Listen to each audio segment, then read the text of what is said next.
magical scene. It's a new place, a kingdom of wonder, where temples smile and rivers thunder. It's a new place, a rising star, a kingdom of wonder, Cambodia. Cambodia.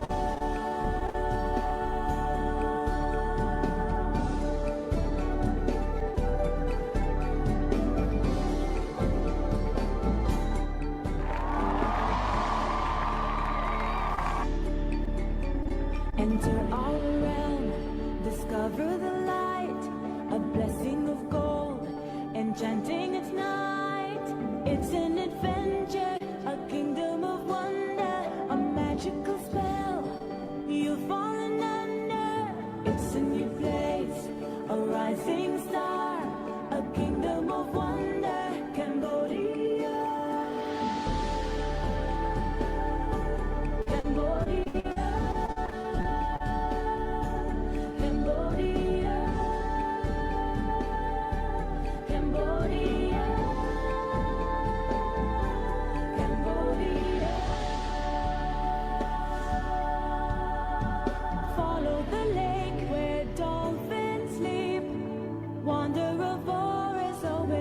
And deep, it's an adventure, a kingdom of wonder, the dream of your life just crossed the border.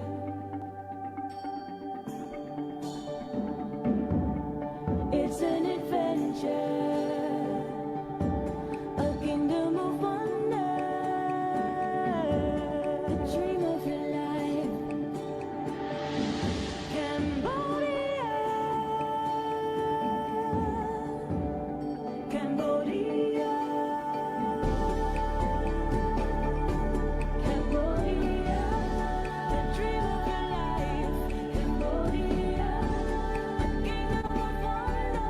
Cambodia, a rising star. Cambodia, the kingdom of wonder. Cambodia, Kingdom of Wonder.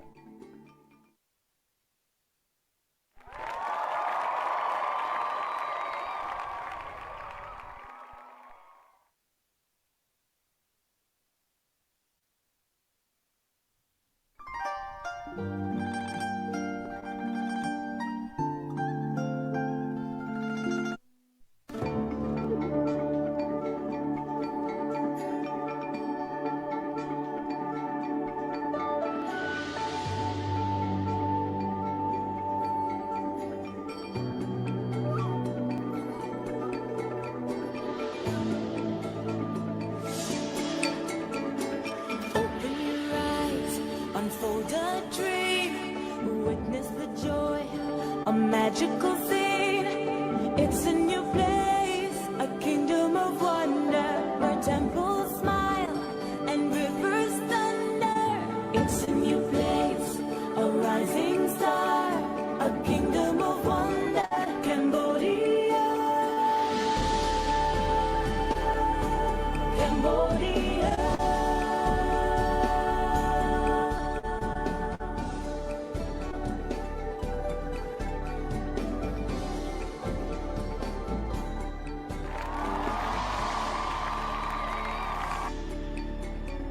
Enter our realm, discover the light, a blessing of gold, enchanting its night. It's an adventure, a kingdom of wonder, a magical spell you've fallen under. It's a new place, a rising star, a kingdom of wonder, Cambodia. Cambodia.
Cambodia, Kingdom of Wonder.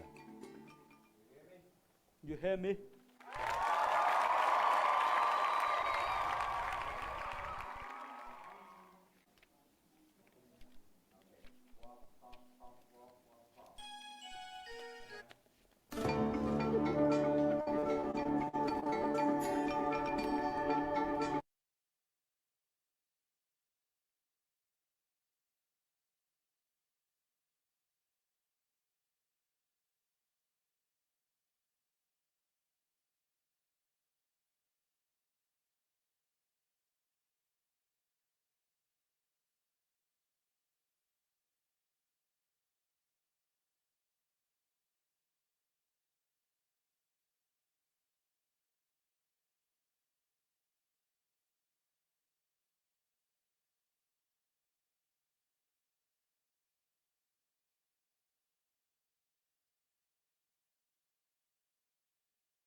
Of gold, enchanting its night. It's an adventure, a kingdom of wonder, a magical spell. You've fallen under. It's a new place, a rising star, a kingdom of wonder, Cambodia. Cambodia. Cambodia. Cambodia, Cambodia. Follow the lake where dolphins sleep. Wander a forest so ancient and deep. It's an adventure, a kingdom of wonder. The dream of your life just crossed the border.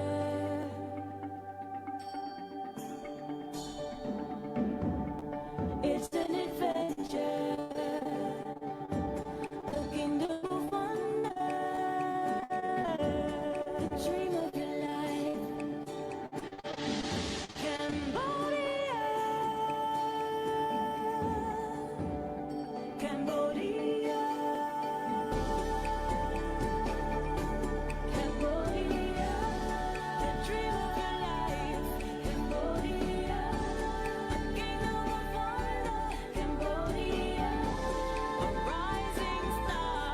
Cambodia, the kingdom of wonder. Cambodia, Kingdom of Wonder.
Recording in progress.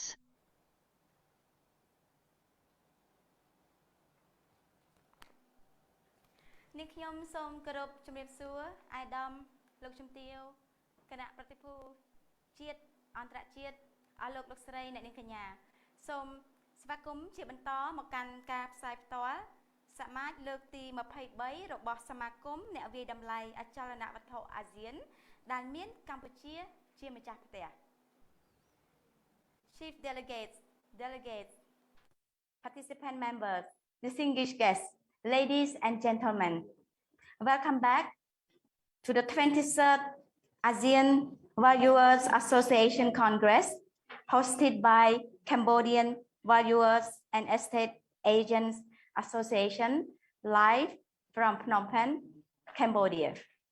អរលោកលោកស្រីអ្នកនាងកញ្ញាភ្ញៀវជាតិនិងអន្តរជាតិជាកិច្ចចាប់ផ្ដើមនៃកម្មវិធីក៏ដូចជាចាប់ផ្ដើមនៅកិច្ចពិភាក្សានេះខ្ញុំសូមការអនុញ្ញាតថ្លែងអំណរគុណដល់ម្ចាស់ឧបត្ថម្ភនៃកម្មវិធីរបស់យើងដែលមានដូចជាក្រុមហ៊ុន Vidras Appraisal ដែលជាក្រុមហ៊ុនវាយតម្លៃអចលនទ្រព្យនៅកម្ពុជាដោយប្រើនៅបច្ចេកវិទ្យា Digital Indication Plus ក៏ដូចជាថ្លែងអំណរគុណដល់ម្ចាស់ឧបត្ថម្ភនៃកម្មវិធីមួយទៀតនោះគឺផ្ទះវិឡាលំហែកាយបែបអឺរ៉ុប Forest Harmony និង Golf Harmony ដែលជាគម្រោងផ្ទះវិឡាធំជាងគេមុនដំបូងគេនៅក្នុងខេត្តកំពត Excellencies, ladies and gentlemen, once again, thank you for your time with us.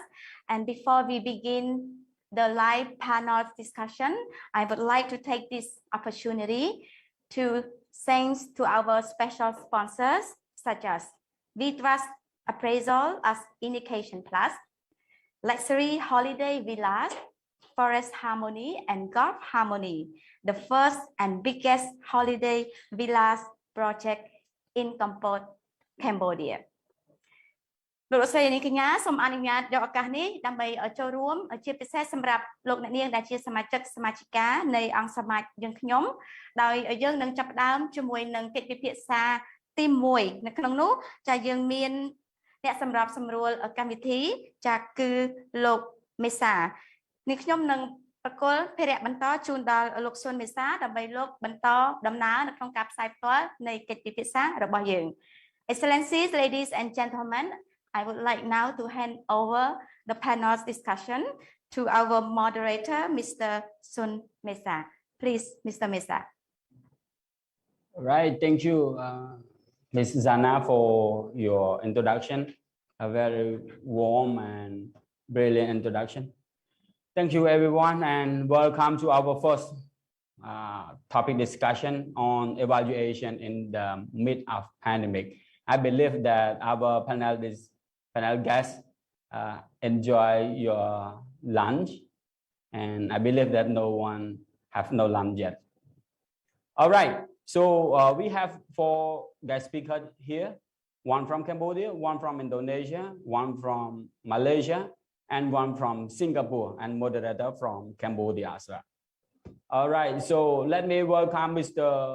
Wong Sukhein. He's the chairman of Vidras Appraisal. Second, Mr. Muhammad Amutakin, president of Indonesia Society of Appraisers. Third, Mr. Lim Lang Hong, executive director, Rand and Home International. Last but not least, Mr. Milton Tan, founder and managing director of the Twin Pillar. Ladies and gentlemen, so our panel guests, so I would like you to introduce yourself. So we follow the alphabet of Asian. So Mr. Sokal, take your floor first, and followed by Mr. Mutakin, and then Lim Lang Hong, and the last one, Mr. Milton. Take your floor, sir.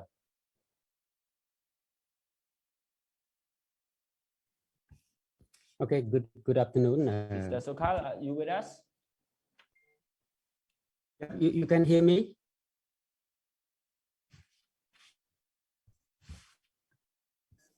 Can you hear me?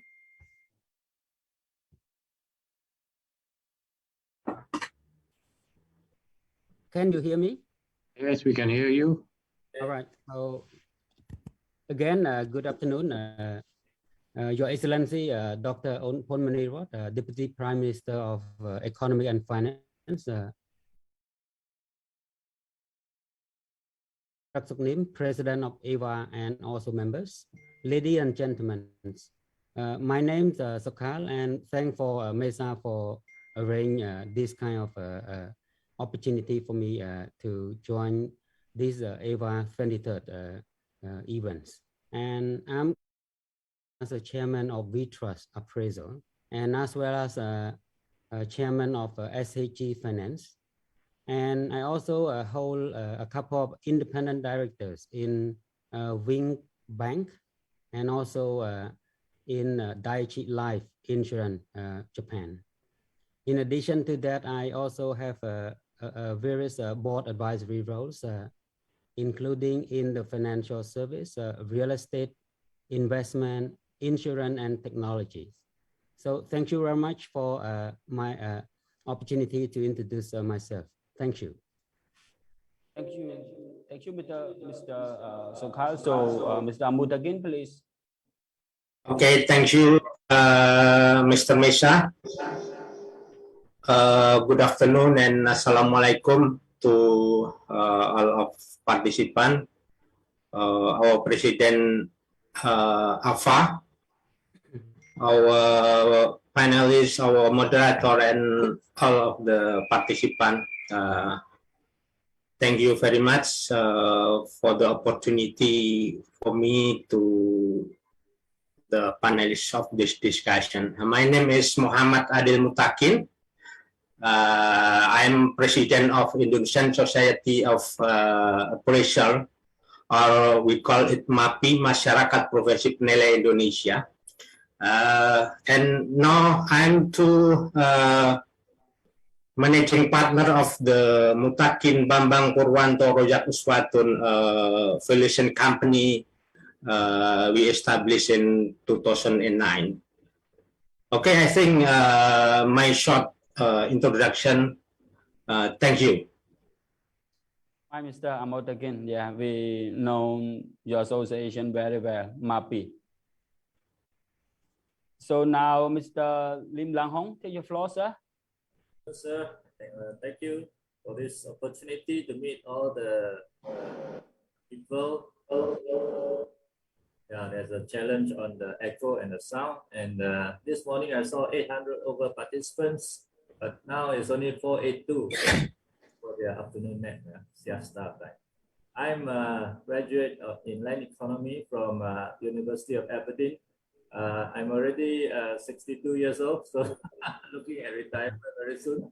And I'm director of Rain and Horn, which is one of the professional firms in valuation, real estate, property management, market studies in India.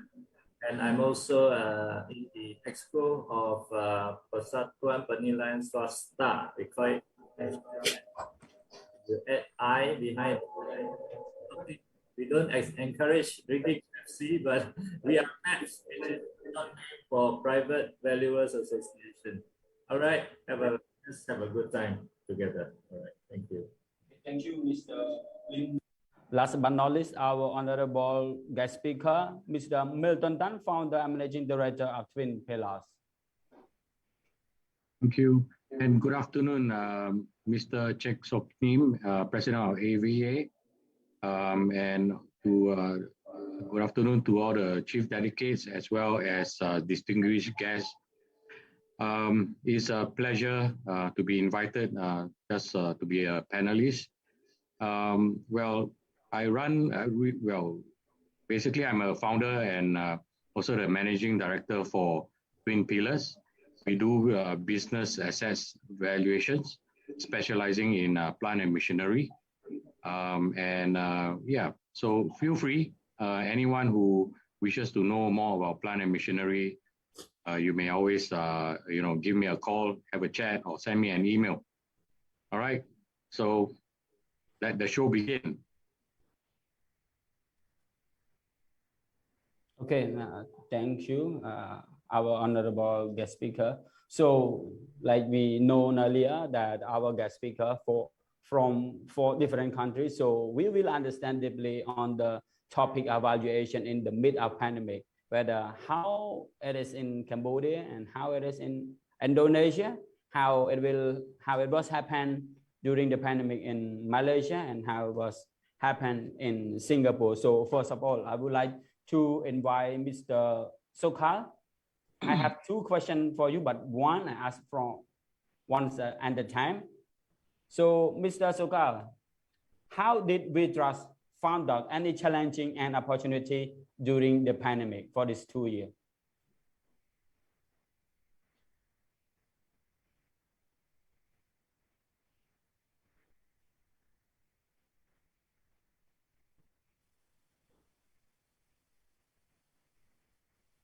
So thank you, Mesa, again for your question. Let me prepare something. Okay.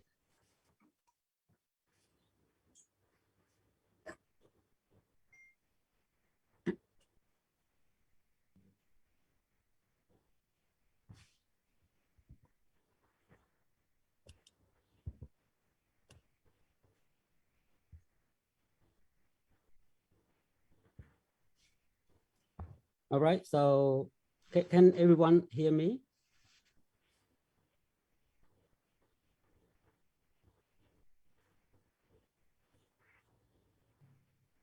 Can everyone hear me?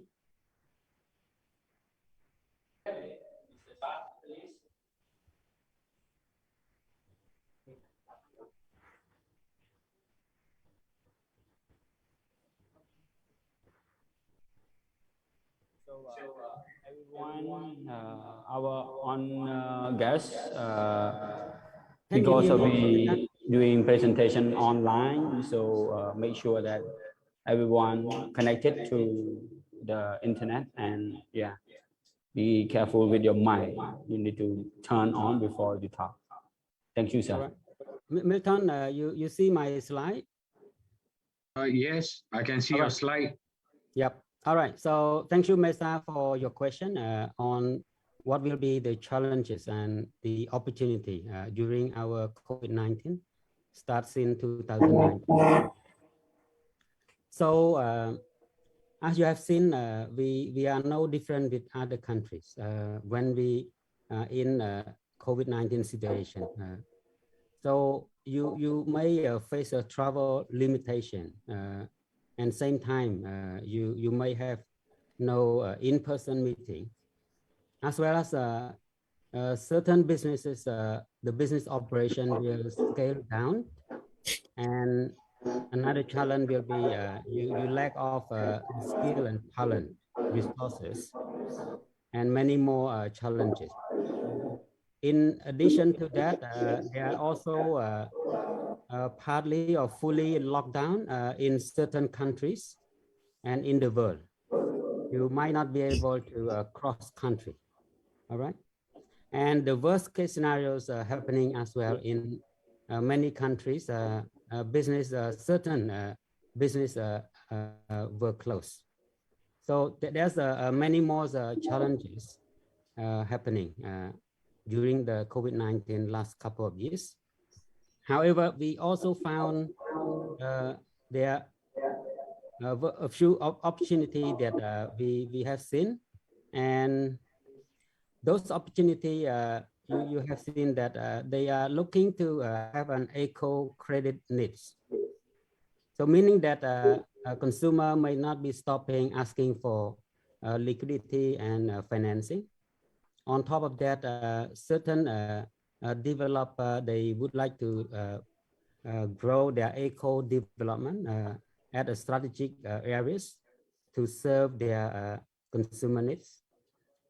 Having said that, we have seen the opportunity of eco online services, whereby some of the businesses may not considering in their past operation. When the COVID-19 happened, everyone moved to online. And on top of that, they also providing the self-access eco services to their customers.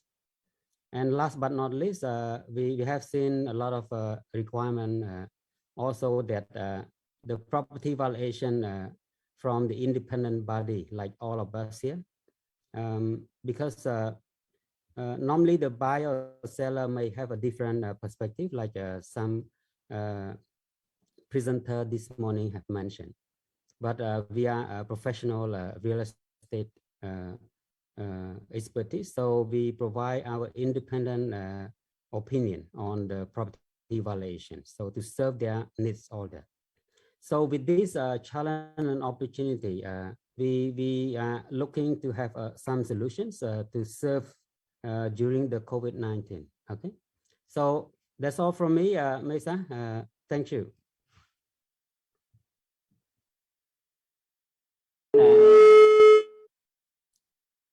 The challenging and opportunity during pandemic in COVID-19 that we trust have found out. So my second question to you, so what are the solution and lesson learned from the pandemic that we trust have found, specifically in Cambodia? So, yep, we do find the strategic solution whereby I think many of us in the event have also put in place some of the new ideas to serve during the COVID-19 last couple of years. However, let us share what we have done, and before go into the detail, I would like to share a bit of the story behind. Actually, prior to this pandemic COVID-19, I had a lengthy discussion with my sincere partners, brother Group Chairman Kuivat. I think maybe many of you have known him. So he's the Group Chairman of our Zilenium group company. And we have discussed this kind of solution since last few years. What, why, how, when, and which the collaborative solution between the real estate and financial sector, including non-bank services. So he asked me when I could be handing with him to make the collaborative solution realized and growing. So that's my reason to shift my career from financial service sector to join my partner in last year, 2020. And after my over 22 years in banking, so I have been inside out with the banking sector. I've started 3 commercial banks in my past career, and I also conduct one of the merger and acquisition between microfinance deposit taking and a commercial bank in the kingdom. And it marked as the first history for National Bank Cambodia in 2015, 2016 to merge the 2 entities as a commercial bank. Okay, so let me go into what the challenge and opportunity and what the solution that we are thinking. So when I joined with my partner last year, so we come up with a solution called Indication Plus, and this Indication Plus is a platform, and we are seeing that the demanding of the real estate valuation is robust in the financial sectors. The reason because I have not been in the real estate, but I'm a customer. I'm using the real estate services. So I actually understood what the consumer are looking for. They are not looking to spend times to spend a lot of money or to go for this company and that company. They would like to have a certain platform whereby they can do their own information input and request, and they can get almost instant property valuation services. So we discussed and we come up with this Indication Plus platform. So this Indication Plus platform, we aim to serve financial institution in this market around 160 plus, and also agents who are serving the buyer seller, for example, around 1 million plus, real estate brokers, company who are providing consulting, advising, investment, real estate agents, as well as the individual that holding the property, and they would like to know what will be their property values. So we found there around 7 million plus property holders in the Ministry of Land, and so we see a lot of opportunity, and we need that kind of a robust platform to enable them to access. So how we go with, let me show you the next one. So we are having both a web platform and as well as app platform. Our web platform will be,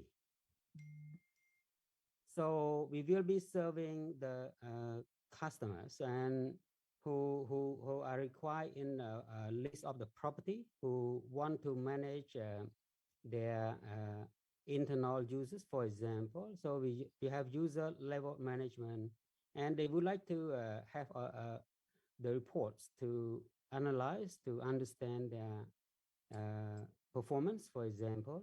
And we do provide also the mapping of all the property listed in our platform, and we provide the reporting tool. So all of this separate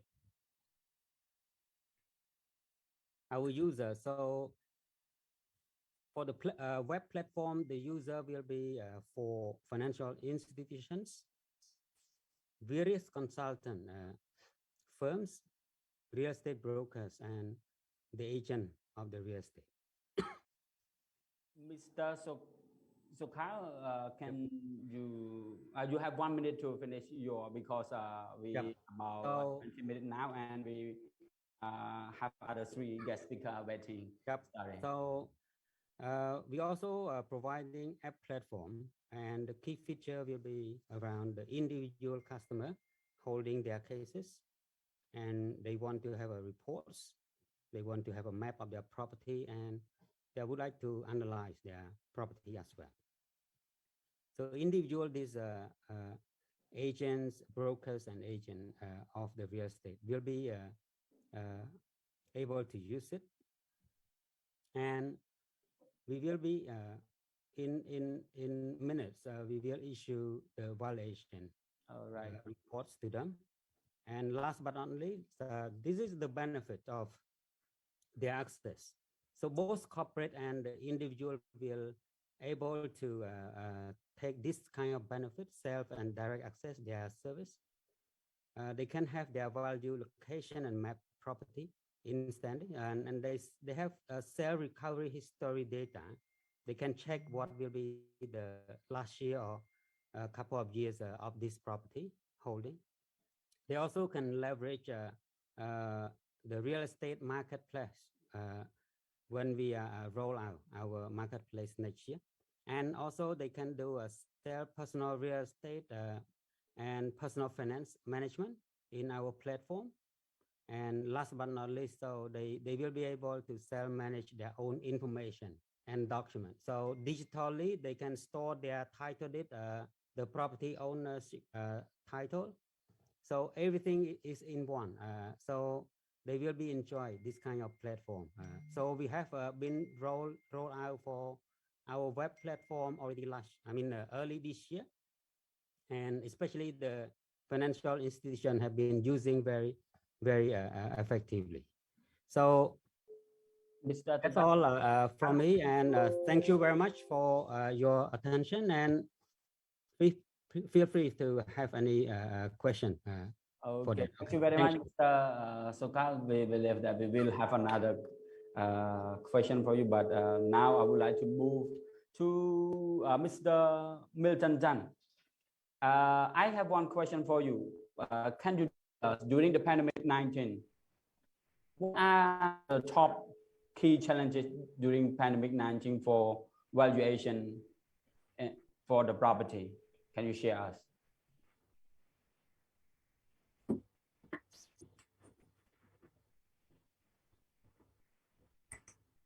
Mr. Milton Tan, make sure that your mic unmute. Okay, I'm unmute. Okay, for challenges during COVID-19, I think all valuers, not necessarily just the real estate valuers, even plant and machinery valuers, business valuers, we also find it pretty challenging. So here are the 4 points that I would like to stress on.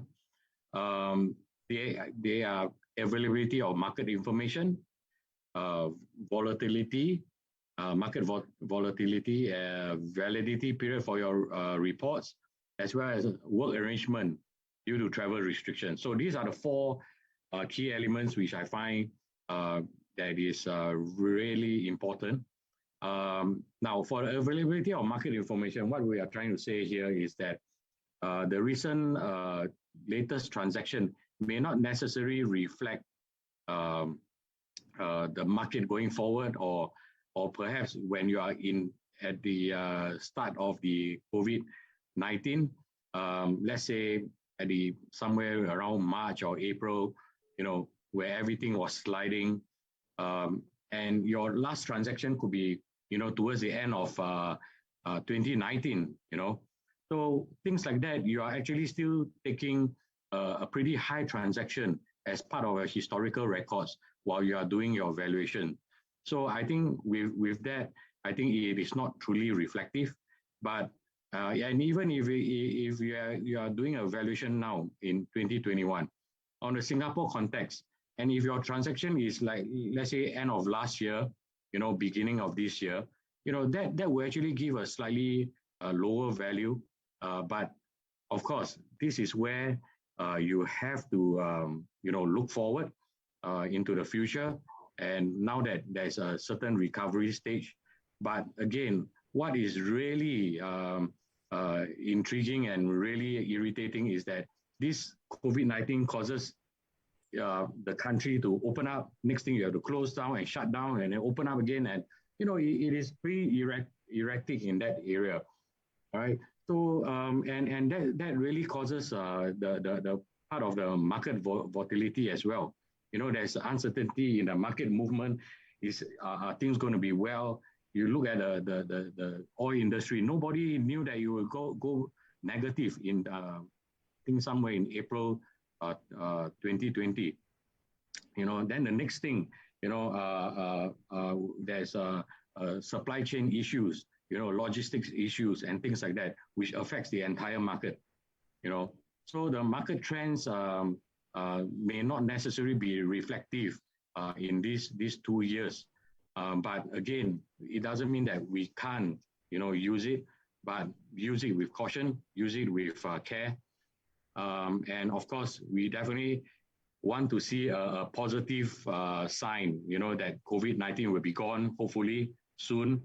Somebody may just discover some new medicine for it.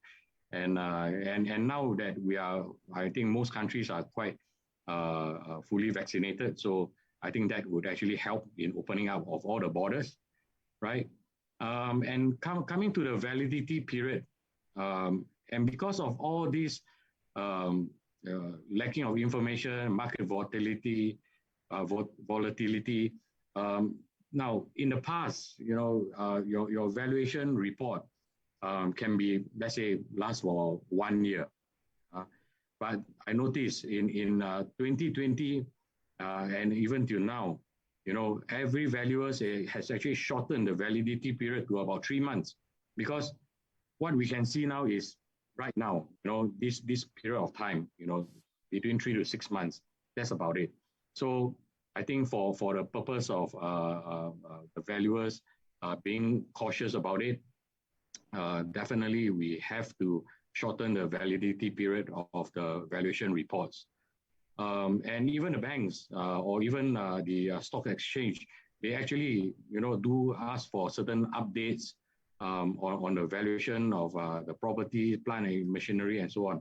So things like that, we often have to, we have been very busy, but unfortunately, because the market economy not doing well, I think the fees are pretty squeezed. All right. Working arrangement due to travel restriction, which is my fourth point.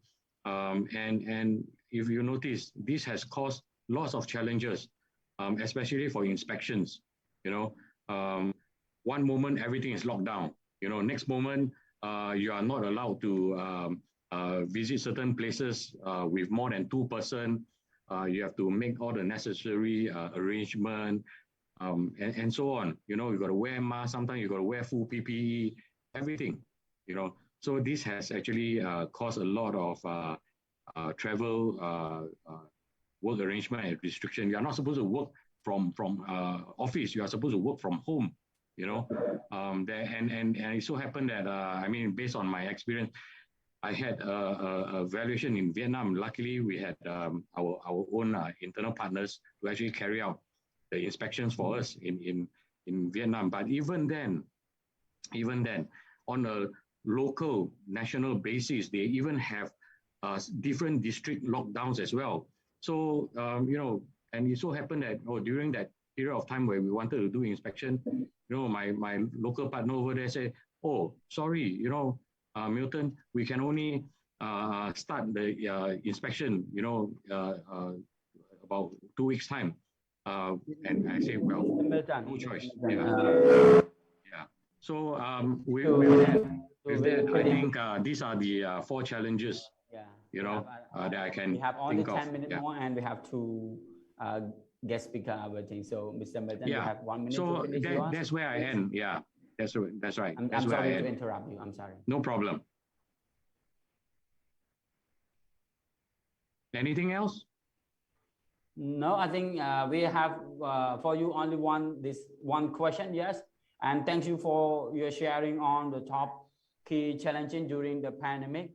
Yes, and thank you for your information that you're sharing from valuation in Vietnam and many keys and very practical key challenges during the pandemic. Thank you, Mr. Milton, for your time. So related to this challenging, I would like to ask Mr. Min Liang Hong, Executive Director and Ryan and Home International. Only one question for you.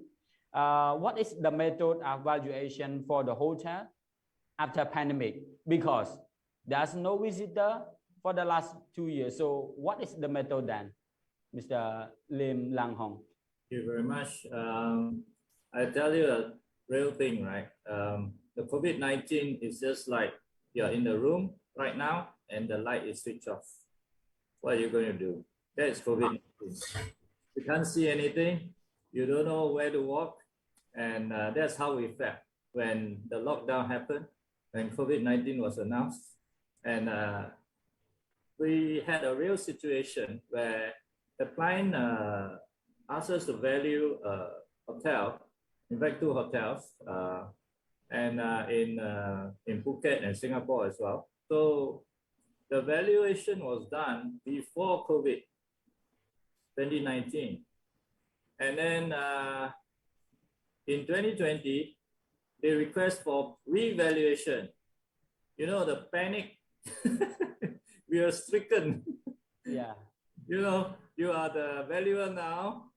What are you going to do? There's no figures. You have to supposed to look at the accounts for the last 2 years. And 2020 is 0. You can't get anything. So we and our partners actually relook at earlier figures. And the consensus that we arrive at is that the profits method of the previous valuation, we do a discounting of some sort for the pandemic, but we have to back it up with the asset value, which is the cost. That means land plus building, you know, if alternative use, if there's currently you can use for hotel, maybe that property can be used for other things. But on the whole, I think all of us would agree that we are looking at a more optimistic future. That means that this is not going to last forever, hopefully, and we hope that we can come to a recovery. And in fact, as you know, Phuket is also open up on their bubble kind of economy and all that. Everybody wants to open up, but here and there we do see option prices, offer all over in Malaysia too. But as a whole, I think asset value still holds quite well in most ASEAN countries, including Malaysia, Thailand, Singapore, because landed and land-based assets, they seem to be able to attract the confidence. And so finally, we were able to relook at the previous accounts, although it was pre-COVID.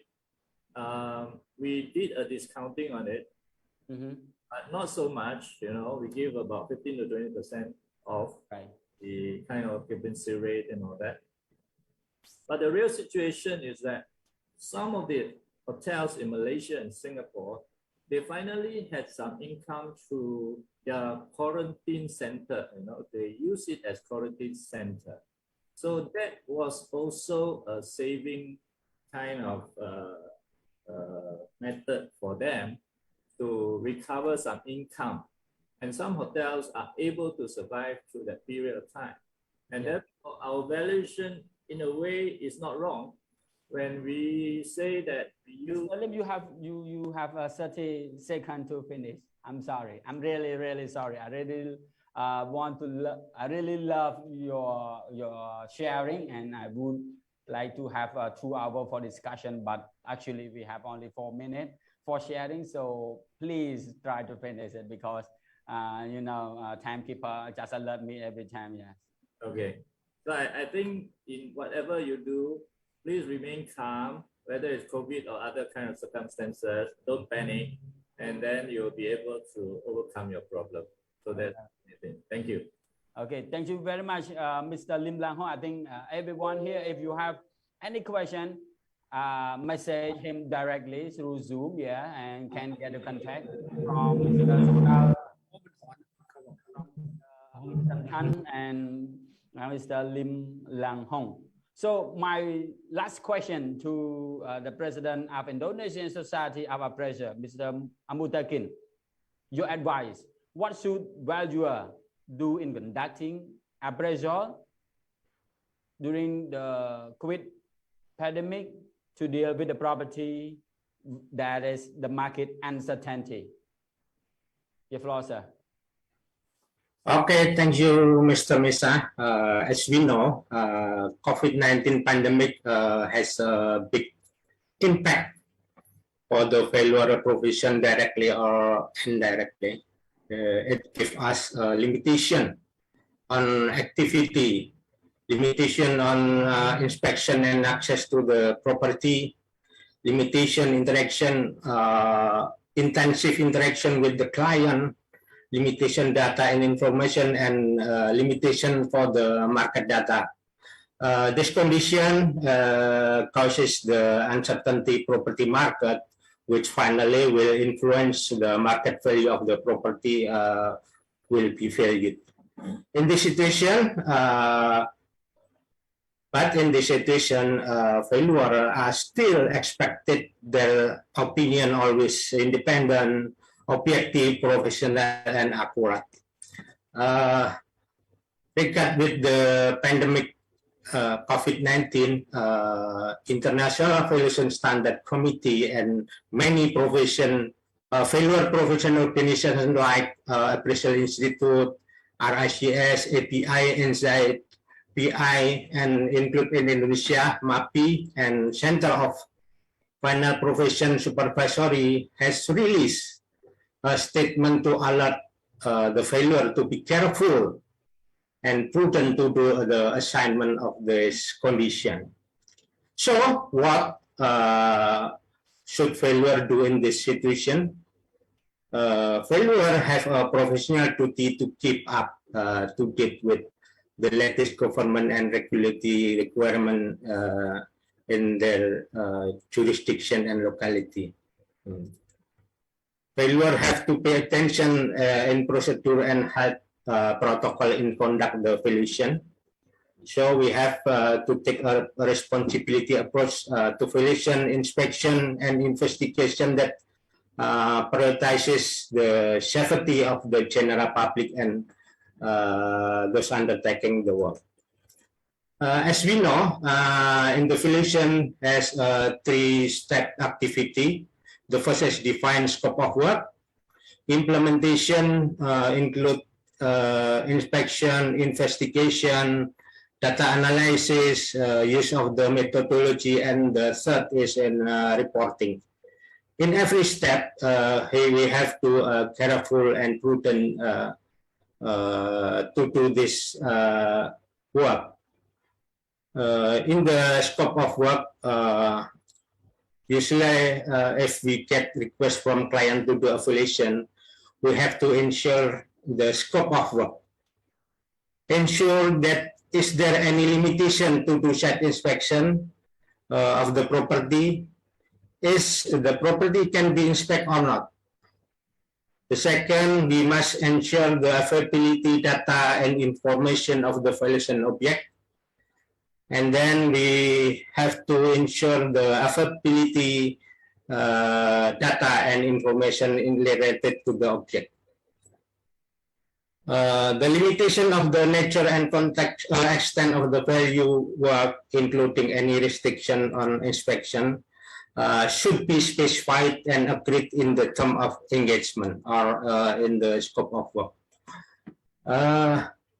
If we are unable to form opinion of the value from the information collected and provided, in which case they should, we must decline the instruction following an appropriate discussion with the client. This condition, if we have no confidence to do the valuation, we must decline the instruction.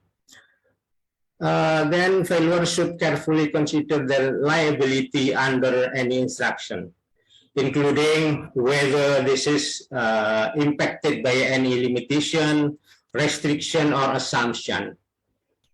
Some failure may be choosing to limit their liability where they are providing the restricted services.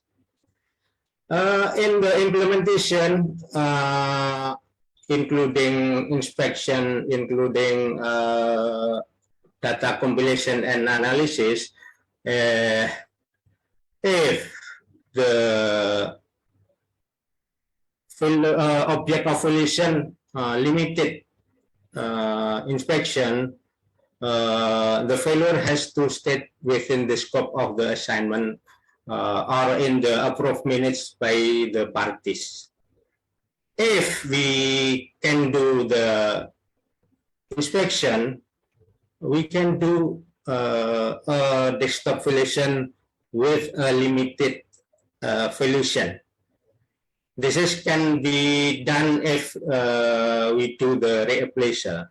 For the new appraisal, we have to state this is the limiting valuation. Related to the limited market data, COVID-19 impact the situation of change of economic and finance.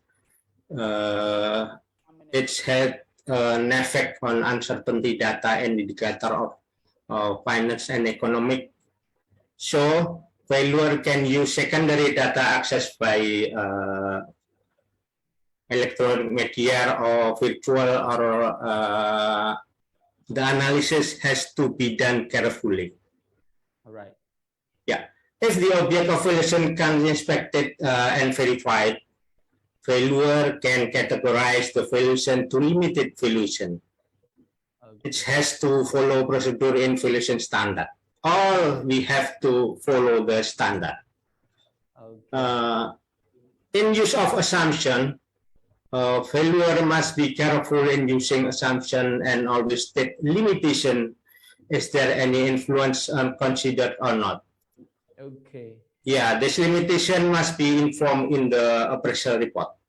Okay. Yeah. Thank you. It need to be statement in the scope of work and valuation report if there is no certainty of the value. But the whole process to determine the assumption must be compliant with the valuation standard and best practice reference applied. Okay, Mr. Mutakin, thank you. Yeah. Yeah, thank you so much. I believe we have a many follow-up question on this topic because COVID-19 during this 2 year, our Asian property market, it is like it's still it is degrees of buying, and no one in the Asian report, no one in Asian that the market can be better than the other.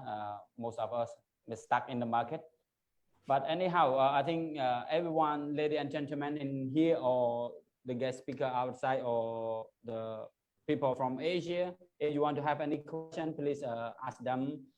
Go to their websites, go to their contact, or can go to his own channel to connect to ask further information. I believe that our 4 guest speakers really have a very precise and concise information for you. But I would like to end our panel discussion.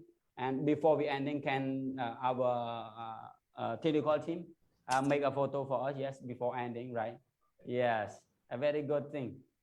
Yes, no picture, no proof. Mr. Mutakin, am I right? Proof to who? Okay, thank you so much. So our guest speaker later on, MC will tell you she will give you the letter of appreciation. So stay tuned on that. Thank you so much. Thank you. Thank you, Mr. Mesa, for being such a very helpful moderator. We saw that you try your best and we appreciate it. And thank you as well to our 4 speakers in the very first panel discussions. Obviously, it tells that all the speakers have a lot to say and have a lot to share during the pandemic. And I cannot wait probably and hopefully until next year, we all can meet physically and talk face to face. But for now, and I like the advice from Mr. Lim Lien Hong, just stay calm and take care until we meet. And then we all can actually find out what will happen to all of us as ASEAN members during the pandemic. But we also have to apologize because we don't have that much time. So we need to really move on to the next panel discussion.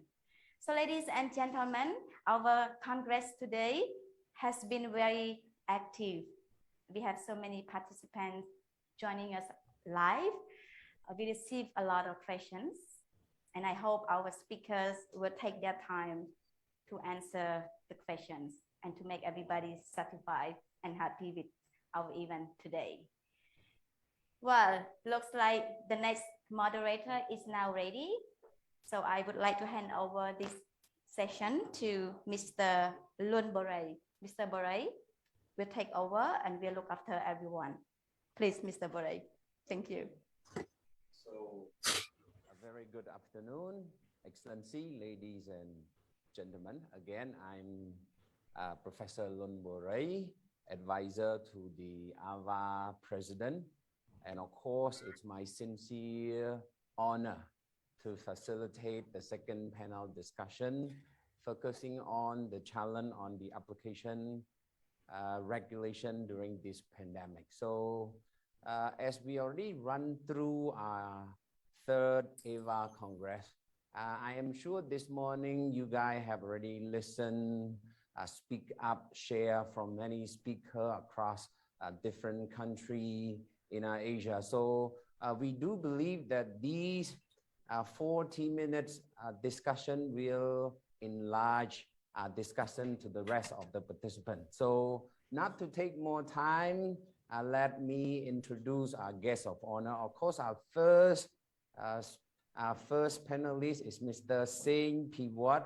He is actually a head of valuation, real estate division, real estate business, and pawn shop regulator of Cambodia. And our second speaker in particular, Ms. Sintra Wulan Rati. Actually, she is a head of subdivision, appraiser, actuary, other financial profession, Center of Financial Professions, Superior Ministry of Finance, and exactly from Republic of Indonesia.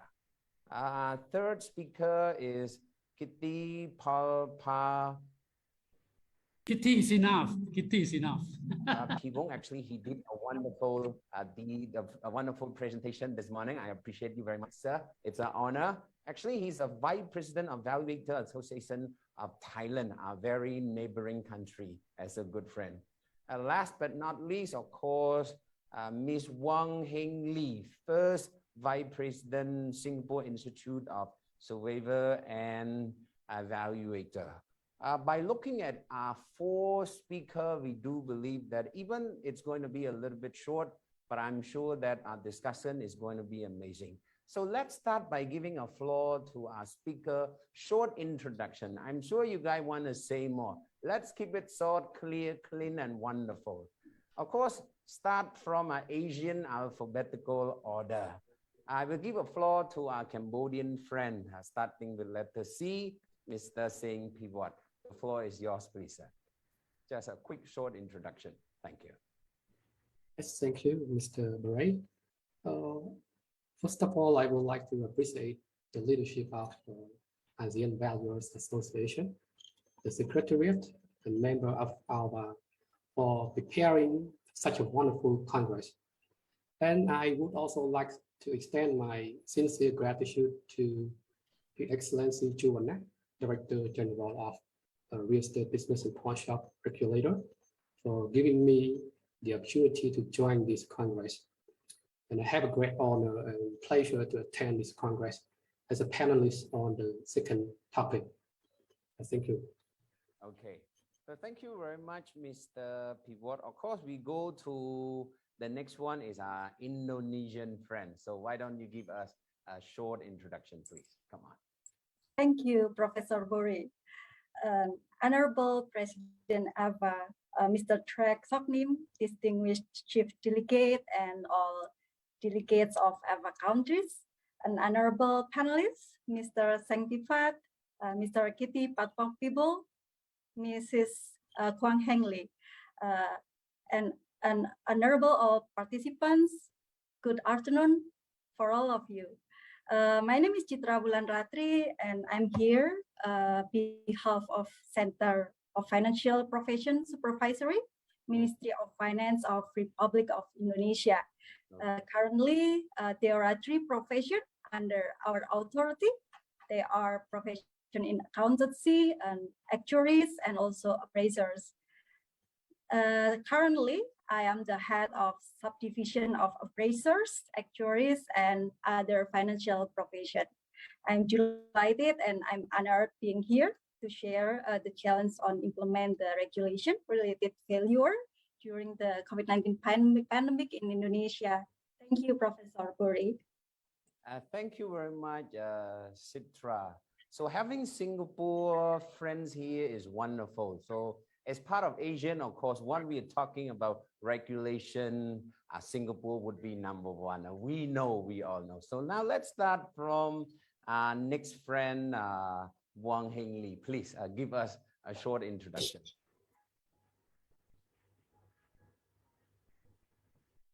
Can you do a mute, please, Lee? Wang Heng Lee. All right. Kitty. Okay. Thank you, Professor. Good afternoon, Honorable President of AVA Congress and dear panelists and also participant delegates. Yes, thank you for this time to share. I'm actually the first Vice Chairman of the Valuation General Practice Division of SISB. I'm also the Chairperson for the Valuation Committee in Singapore. Besides that, I am working for the Cushman & Wakefield Group. Now I am a consultant. I decided to hand over the reins for being a head to the next generation and also teaching in NUS. That is my experience as well as my role. So I'm taking up more specialized projects nowadays for valuation. Thank you. Wonderful, wonderful. Thank you very much, Lee. So now let's go to our last friend again. Mr. Kitty, this morning you had a wonderful presentation. I earn and pay attention from the beginning to the end. Why don't you give us a short more introduction, please, sir? Thank you, Professor Bore. As you know, I am Vice President of the Valuer Association of Thailand. Besides this job, I am the Chairman of Housing Finance Association. Before that, I was President of Government Housing Banks and Deputy Governor of the Bank of Thailand. So I'm a bit on the side of financials. I hope that I can give you some information on this discussion. Thank you very much. Thank you very much. So again, Excellency, ladies and gentlemen, it is my sincere honor to facilitate such a big group, insightful, mature speaker, focusing on what we call the application of regulation during COVID-19. If I would say, as you know, law regulator can be very powerful in support operator. To be exact, of course, realtor. So they do very wonderful role in either good time or bad time. So now let's talk a little bit more in particular to our Cambodian side. So these days, of course, during COVID-19, a lot of people are facing major challenge. So now let me go to our Cambodian friend at first, Mr. Pivot. Would you brief us some of the key criteria so that each company can actually obtain their valuation license? So do we really have a company who apply the license? Do they have it, or what are the criteria so that the organization actually is revert them such a license, please, sir? Yes, once again, thank you, Professor Bray. In order to obtain a valuation license, the company shall apply to real estate business and pawn shop regulator by fulfilling the following conditions, such as they have to have the business register under the law of commercial law and regulation and registration of the Kingdom of Cambodia. Yeah. And another point, the company have to have at least 2 certificate holders of professional valuers. And they have to have a representative to be elected or licensed, which must be a member of board of director of the company. And the company have to buy a professional identity insurance, which issued by the local insurance company. And the licensee has to obtain a bachelor degree or equivalent certificate or reference letter on at least 6 months in working experience. And another point is the certificate of criminal record. And we have also many points, but I just mentioned the important point. Yes, thank you. Very good. So I think not just only right here in Cambodia, you see, either in Indonesia, Singapore, or even Thailand, this type of business is very interesting for a lot of people. So back to Cambodian context, do we still have a lot of Cambodian business owner apply during this COVID-19, please? Mr. Piwat? Yes, thank you for your question, Mr. Baray. In the year 2020, you know, the number of the applicant who apply for a license, they were 57 companies. But for the year 2021, it dropped to only, until now, only around 20 companies. Uh-oh. Yes. Very good. Still interesting number. So just to facilitate the time now, let me move to our good friend Citra from Indonesia a little bit. So I'm sure now let's start from a very general one. Citra, do you think that such kind of real estate company investment is truly popular in Indonesia, please? Citra? Yes, Professor Borik.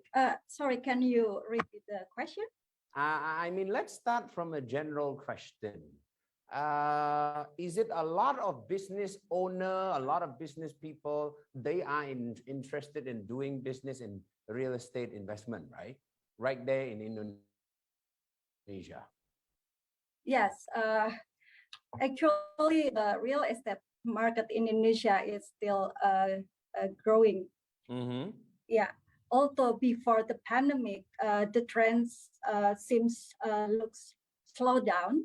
Yeah, as we know that there is a property bubbling. Yeah, at previous year from 2010 until about 2015, there is a very high increase for the demand of the property of the real estate, actually for especially for a residential. Yeah, and on the nearly previous year, there are a slowdown for the demand of the real estate market. But it's still, yeah, but it's still the market is still growing, but it's, I mean, because we go from the very high baseline, yeah, from 2010 and 2015, there are very high increasing for the price because the high demand. So after 2015, it looks decline. I see. So if we are looking at Indonesia alone, of course, you play a very big part in terms of population. 300 million population is actually no joke. 50% plus all over the whole Asian country, of course. So now why don't you tell me in terms of this big population, what are really key challenges during the execution of the law? Of course, the government want to have the realtor, but what are your key challenges? And this key challenge, let us know some of your overcoming techniques so that not only Indonesia, not only Asian, but the world would learn from Indonesia. Why not? Please, Citra, continue. Is the challenge is, do you mean for the regulation, for the failure? That's right. Yeah. Okay. So as it happened in a lot of countries, so the pandemic affect all aspects in our life. So yeah, implementation for the policies such as work from home really affected the business activity. It's also happened in Indonesia. And for us as a supervisor for financial profession, we are a national regulator for profession in accountancy, actuaries, and valuer, and we conduct registering, licensing, supervision, and also formulate the regulation for the profession. This social distancing policy and also travel restriction for us forced us to adjust the business process by convert them from partially digital into fully digital. So this condition became the first challenge for us to implement the regulation during the pandemic. And fortunately, the Ministry of Finance had initiated a digital transformation for business process before the COVID-19 pandemic. So it supports us to accelerate the transition. And in the other hand, the COVID-19 pandemic also affect the valuation industry, right?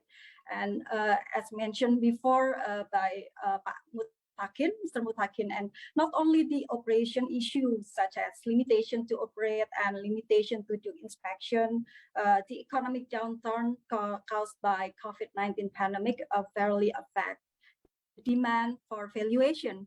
And currently the valuation industry in Indonesia has high dependence on banking sector related valuation projects. So as presented by Mr.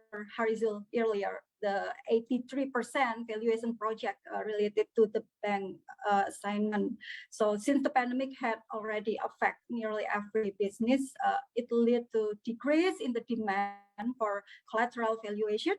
And based on the data and surveys, in 2020, the national valuation volume declined 26% from the previous year, and it dropped significantly on the first 3 months of the pandemic. And moreover, the aggregate appraisal firms' income dropped by 16% year on year, and 30% failure firms reduced their workforce. So since this condition raises sustainability issues for several failure firms, especially at the beginning of the COVID-19 pandemic, so it became our concern to implement the regulation related to failure.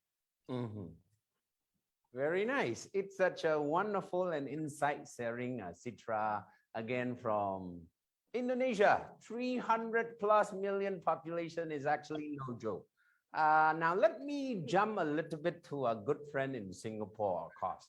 And not only in Asian, the world majorly regard Singapore as zero corruption. Correct me if I am wrong, Wang Lee, so a good friend. So actually, do Singaporean government actually tolerate some of a regulator? For example, they're already in a hard water.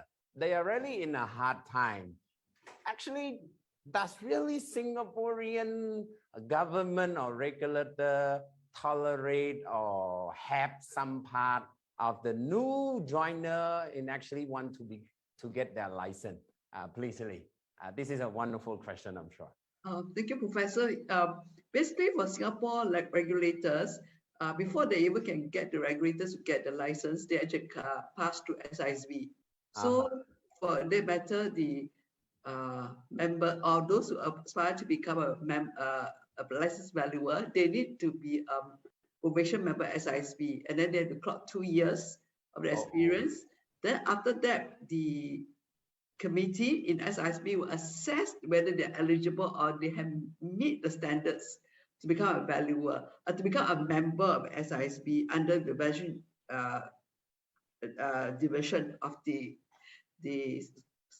institute. So once the members that assess, the committee that assess, the panel assess the member who applies for the membership to upgrade from probationer to member, after we assess it, then we will say yes, the person can be upgraded to be a member, and then after that they can apply to IRAS for the license.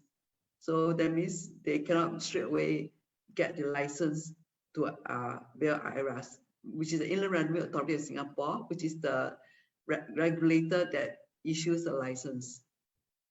So in this case, SISB is the one to assess first before they can even go to the next step, become a licensed valuer. Okay, so very good. Of course, Singapore is still Singapore. You are right there. So why not, Lee, share with us some of the key challenges? Of course, the world, not only Singapore, Cambodian, Asian, are actually facing a critical part, but I'm sure you might share some of the key factors that Singapore have managed. Of course, your Prime Minister is an amazing man.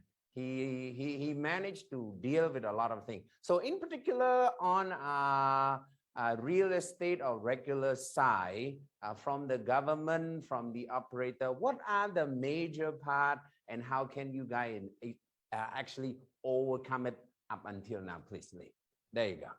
Thank you. I mean, for Singapore is that we have to self-regulate in a sense is that for that matter, SIC becomes the one to regulate. So we had to work in a soft approach also to look at it. Is that we had to work with the various authorities to the guidelines we set on this thing to regulate the members on that. And we talk about this. Like last year, we actually worked with the stock exchange to come up with the standards in terms of the reporting, the requirements for the reports to go up if, let's say, the company needs a report for listing purposes. So we work with the authorities, like we work with the another authority that we may have known is this HDB, Housing Development Board.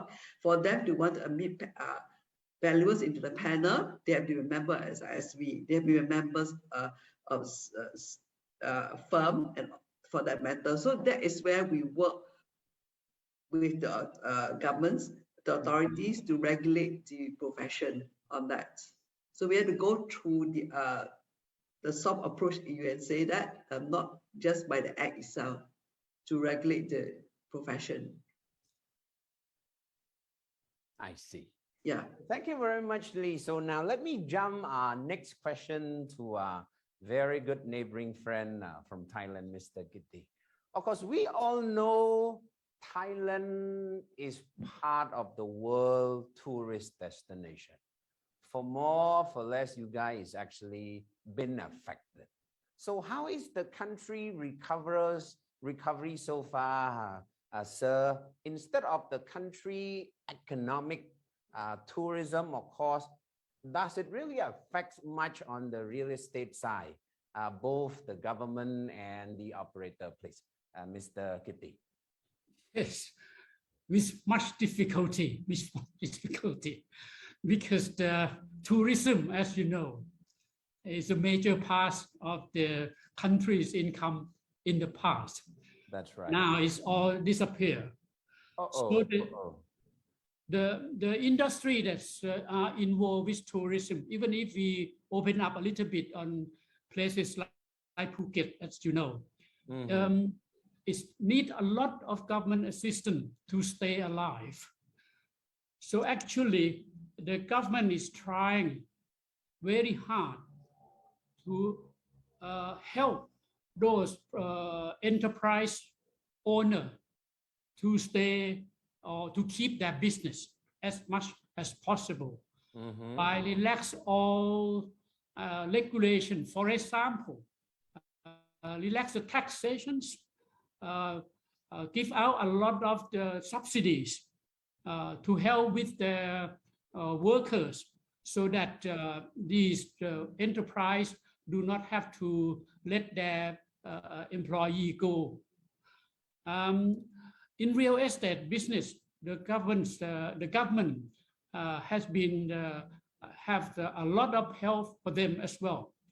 First, they relax and lower a lot of fee and tax on legislation to the real estate business. That is very, very, very important.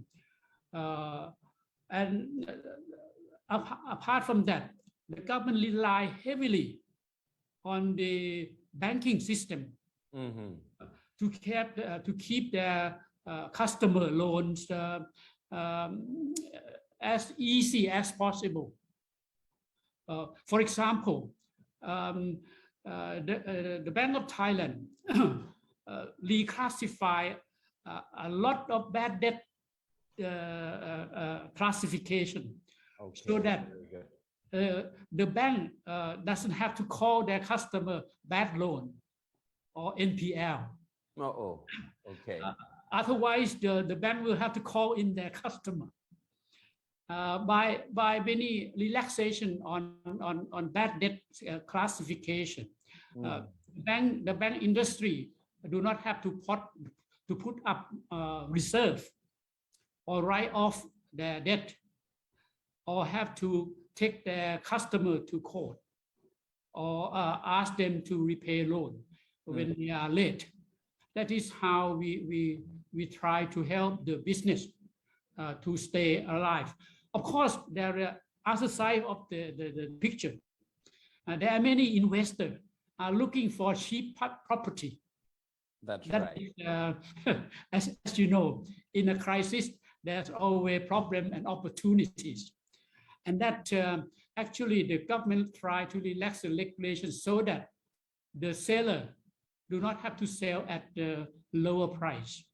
That's right. At the moment, even if the situation on COVID-19 is still not very good in Thailand, it's still better than a few months ago.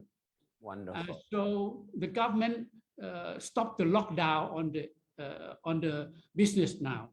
Only a few business were tightly controlled, like alcohol business, bar business.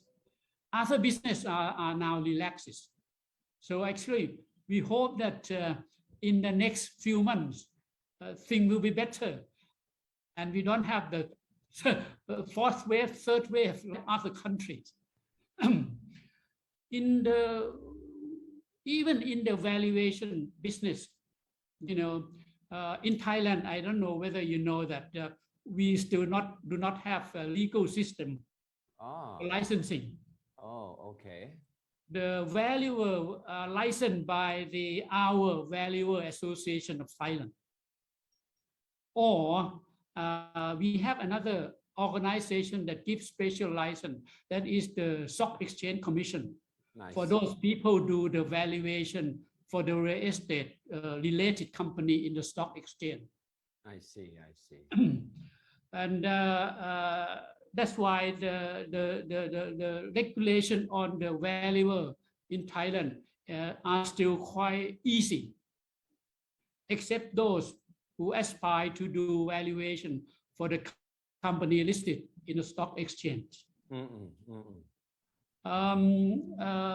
We hope that if the situation relax further, then everybody will be able to open up business, and then everything will be better in the future. We have to wait and see, because the lockdown is only happened on the 15th of November. I see. So you know, Sir Kitty, my only wish from myself, Cambodia to Thailand and Asian as a whole. It's a wonderful insight sharing, please, sir. So my friend, as a moderator, my job is to facilitate the conversation more effectively, and I need to make sure we manage the time effectively. We already been talking great about what's happening during COVID-19. It's already there. Who knows what's happened tomorrow? I keep asking myself, as always, what's new, what's next? So we already faced such a challenge. So I'm gonna give you guys each about 2 minutes at max to share. Now we already face such kind of problem. So what's next? Learning from these problems, learning from this challenge, what your government is going to do in order to minimize or protect the future risk. Now let us start from our good friend Cambodia side, Mr. Piwat. There you go. The floor is yours. Okay, thank you, Mr. Baray's point. Sorry, there was a call. Let's keep it 2 minutes at most, please, sir. Thank you. That's okay. Thank you once again, Mr. Baray. You know, Cambodia under the wise leadership of the Prime Minister of the Kingdom of Cambodia, we have already introduced 10 rounds of highly effective intervention measures aiming at stabilizing businesses and livelihoods of the people, especially workers, employees, poor families, and those who are more vulnerable to the effect of COVID-19.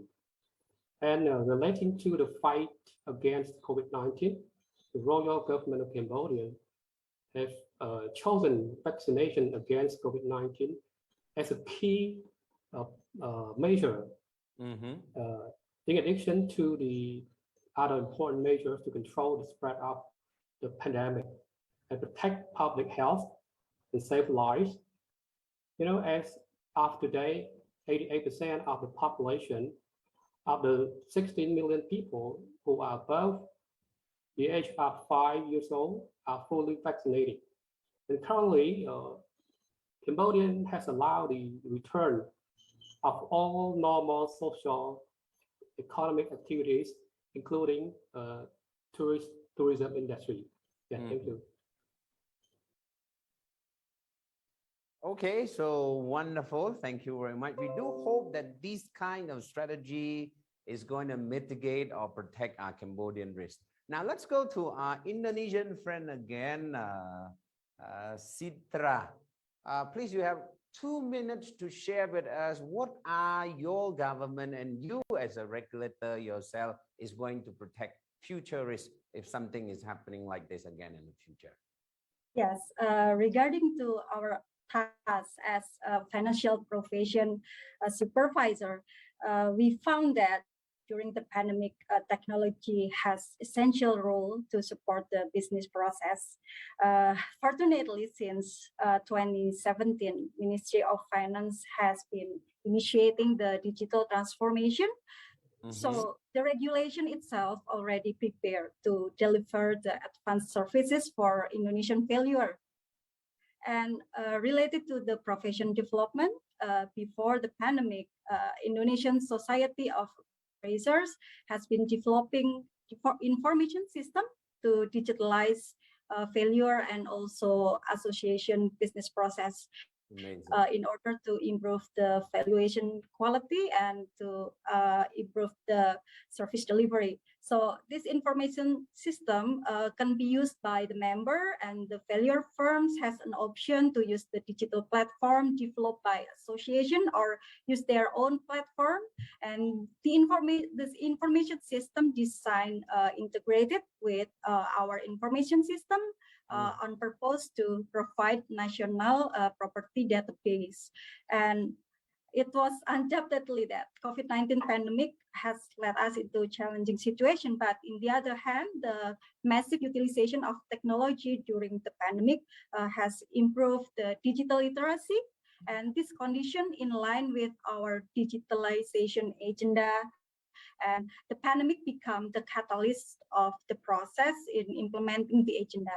So unfortunately, we have no strong regulation to support valuation industry. In order to provide such legal basis, the government and the association are collaborating in the initiation of Indonesian failure bill. Thank you, Professor. Thank you very much, Sitra. I do believe that your strategy and sharing would not only benefit Indonesia, but Asian nation as the world toward the globe. I still love Singapore. Lee, am I able to fly to Singapore tomorrow, please? Will you accept it? Oh, just the travel line is open. We are most welcome to Singapore anytime. See, make some time to go there. So how Singapore is going to manage or minimize such a future risk if it's up and down like this, Lee? There you go. 2 minutes. Yeah, thank you. But first of all, the nation has to keep healthy, stay healthy. First of all, I mean that's what health in a sense. I mean, a healthy lifestyle helps to make sure that the population is as well. And then the next thing, the government is, I mean, you are aware the government encourage vaccination, even the boosters for the population, so that be protected from the COVID-19. The future trend we also see is that more and more we work from home, and cut off the norm. It's become a new norm that we see it, and with that method means that the digitalization roadmap will be going to be expedited even faster. In Singapore, government has started on this real estate digitalization roadmap. On that, the real estate transactions on this thing, where our institute is involved in it as one of the key members in this committee. And then looking at the transactions going all the way for the matter from start to the end of it. So the government is very strong in this area, trying to look at this one. So we see that digitalization going using the network, IT network to do all these things will be in the future on that part of it. And the last point I'd like to make is that Singapore also can look into the green sustainability. That means looking at supply chain of certain materials of this for buildings and all this thing, so that we do not depend a lot of things really that deplete the earth on that part. So the green measures, sustainability, the ESG is a big thing in Singapore on that. So at the moment, Singapore face the crunch of labor crunch in a sense. So that's why you find that construction cost has gone up. Of that, so Singapore is looking into how to make sure that you use technology to do some of the work, so that you don't depend a lot of labor for this matter. So that is, I see how the future for Singapore will be like. Thank you. Wonderful sharing, Lee. Of course, our first rule is stay healthy. Everybody healthy, we can actually do more. Wonderful, Lee. Appreciate that. So to our very last speaker, my respect to you, Mr. Kitty. How is Thailand is going to, actually everyone is under recovery process. It may take some time. So in the future, how Thailand is going to mitigate such a risk, please? Sir, there you go. Thank you, Professor. One thing we learn in Thailand, to be able to control this risk is monitoring. As to be able to have a good information on the spread of the disease and what happened in all the community. We have a very good success with what we call community volunteers for monitoring. I see. In every commodities, we ask each community to mobilize volunteer to monitor what happened in their communities. It has both benefit. First, in the pandemic, most of the problem in our country come from traveling, and people when they lose the job, they move back to their city or town or villages elsewhere, and this caused a lot of spread in the disease. In these communities, you will have, I think, a large number of volunteers to monitor people who come in from outside or who are going to other communities. And this information are very, very important for the authority to deal with the disease and the problem quickly. And these volunteers in Thailand are very enthusiastic, and I think we are quite successful with these tool in controlling the risk and the spread of the disease. Now we are pretty sure that all the measures to control the spread of the disease in Thailand are well on the way. People now are much more confident. We will not have any big spread explosion like before. Very good. Thank you very much, sir.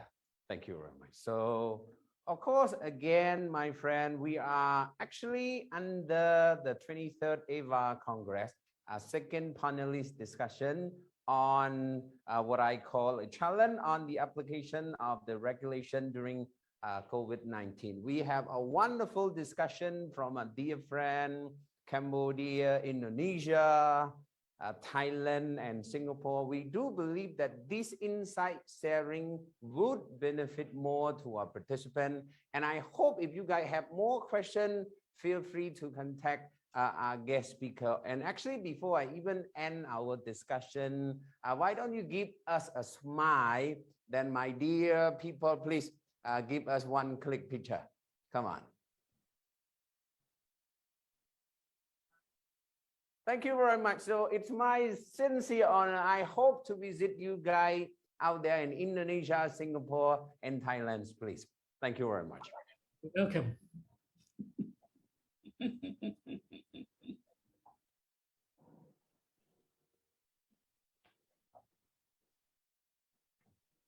Okay.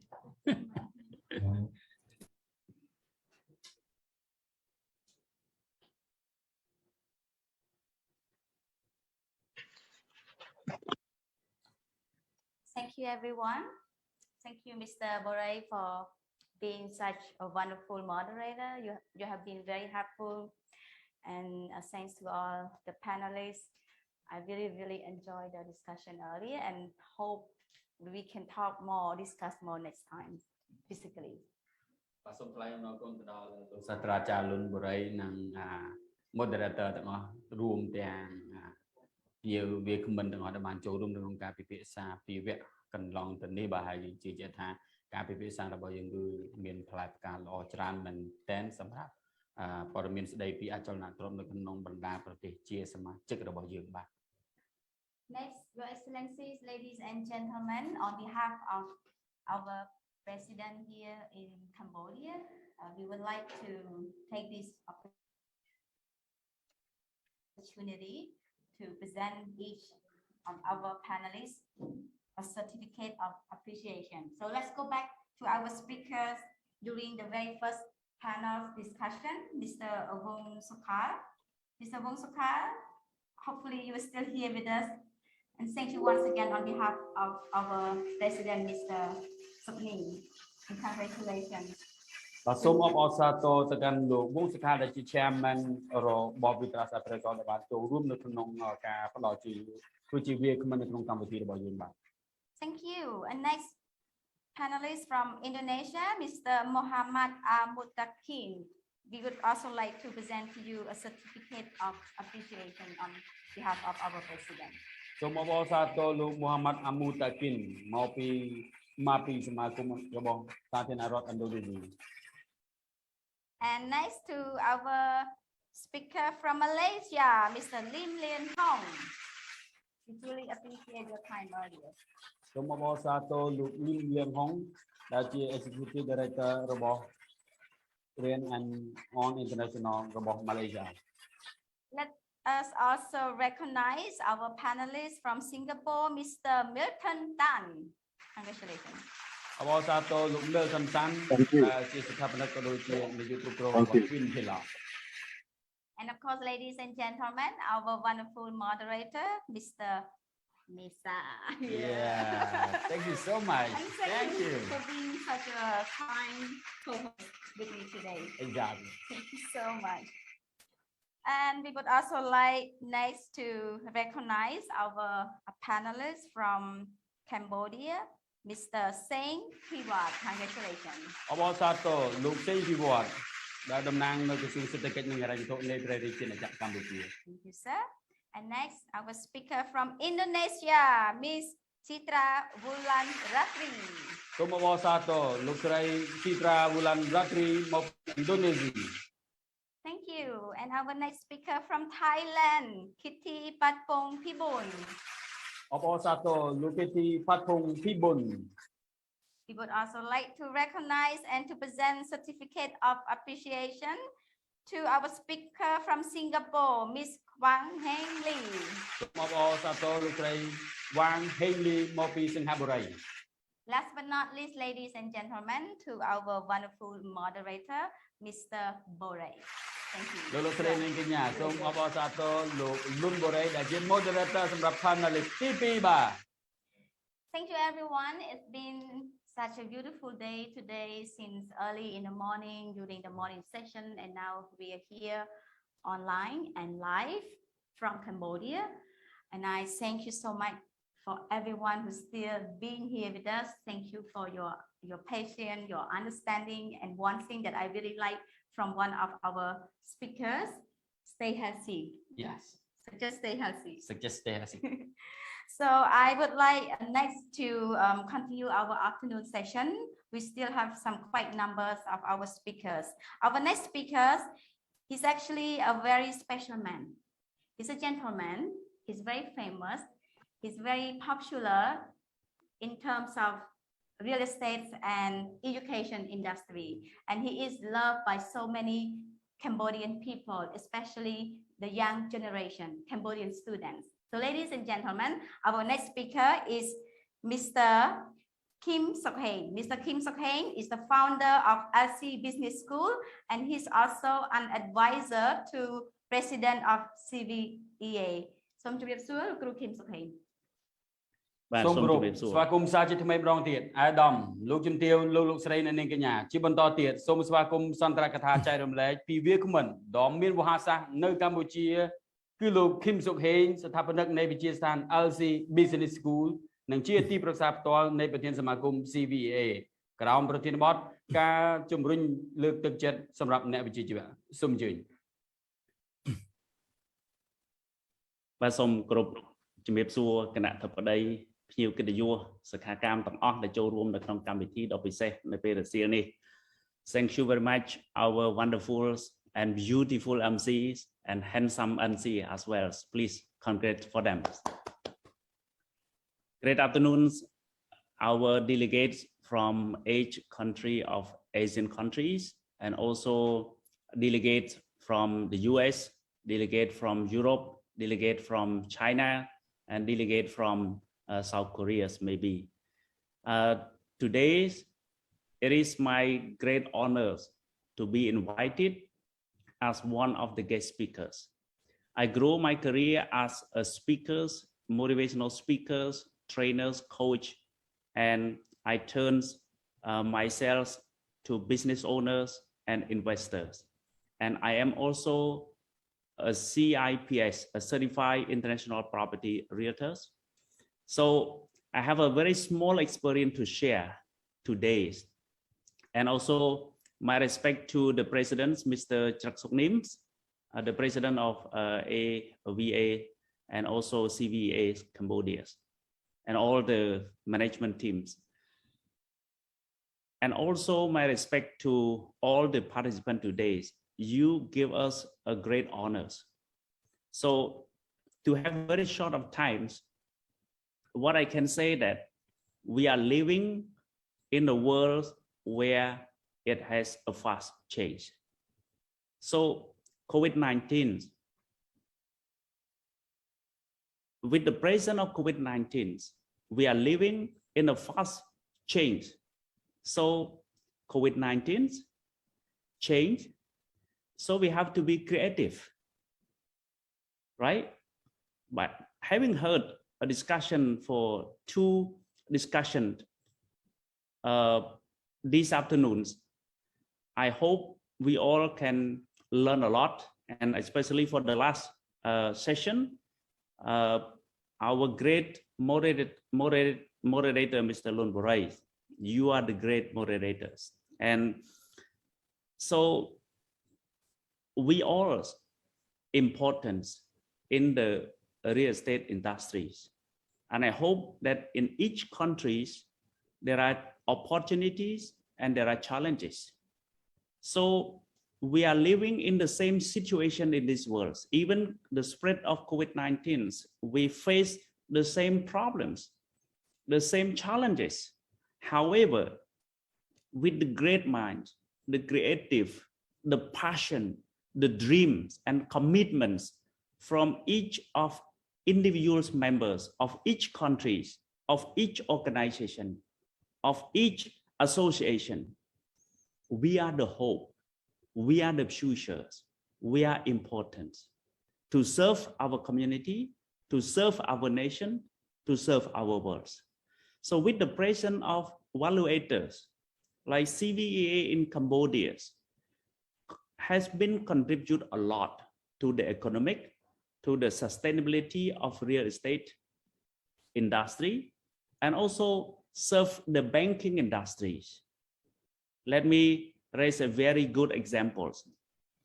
During this COVID-19, I'm sure, whether in Singapore, in Malaysia, in Philippines, or in Thailand, or in US, or in China. So we found the opportunities, like the word we said, in every crisis, there are a lot of opportunities. So like in Cambodia, like our Deputy Prime Minister announced that even the situation of COVID-19, Cambodia still has a lot of potential, great potential to invest in properties. I myself, from investor perspective, I thank the CVEA and all the members of CVEA still active to evaluate and to monitor, to give advice, to do some promotion, to do some consultation for the property owners. Like in the market, one, we have property owner. One side, we have property owners. Another side, we have potential buyer. So these two parties need the third party evaluator. So CVEA, like other countries, CVEA Cambodia has been contributed a lot of positive changes to the property owners and also have the potential buyers with the proper valuation, and also have the banking industry. As you know, some of the potential buyers, they found the potential lands to invest, property to invest. Somehow, they don't need to use their own money. So they associate with the banks. So the role of the banks is to give loan to customers. However, the banks need collaterals, need the properties to secure. So the property to be secure in the banks need evaluators, trusted evaluators. So a member of CVEAs in Cambodia play different roles, but to support the real estate industries. Like myself alone, as an example, I bring my small case. I have a lot of my customers as well. Even I am still part of the motivational speakers. So I speak to inspire Cambodian property owners to live in hope. Even the transaction was not as much as before COVID-19, but the price, the property still has the potentials. So we just to exchange. So that's why I facilitate, and the teams, the companies play an active role on this. One side, we have the property owners, and one side we have the potential buyers, and another side we have the banks. So we bring all these parties together. So the bank also make profits. Potential buyer can buy a good properties, and property owner can sell the properties. So that, from my perspective, in Cambodia and during this COVID, I travel to the world. However, I noticed the same thing. We are the professionals. We are from the realtors. We are a property expert. The companies working on the properties, some we buy and we sell properties and we rent the properties. So potential need from the creative as well to make the great potential into profit. We need creative. So part of my sharing, it starts from the solution to support the property owner, to help them to sell their property, to sell their land, to sell their house, and engage them with a good and trusted evaluators. So they can have a good, reasonable, and potential price to sell the properties. And I know CVEAs in Cambodia also play another active roles to engage with a lot of potential buyers, because potential buyers, investors, they have the money. They are looking for a good properties. Sometimes they don't know, but with the member of CVEA, as an example in Cambodia, they have a wide network of property owners. And they bring those parties together, and they also have a good connection with the banks. So the role of the bank, as I stated earlier, the bank can generate profits by offering loan to good customers. So these three parties, and also now in Cambodia, even during COVID-19, the developers still active. The developer from each of the regions in Cambodia still active. Like project in Kampot, still active. The project in the Mondulkiri in another part of the Cambodia is still active. In Senovils, even the transaction was not much as the same before the COVID-19. But the creativity from the developers, they work so well with the agents. In Cambodia, we have a lot of international brands and local brand and a lot of qualified agents. So we still create the ecosystem which support each other to enable the transaction still happens.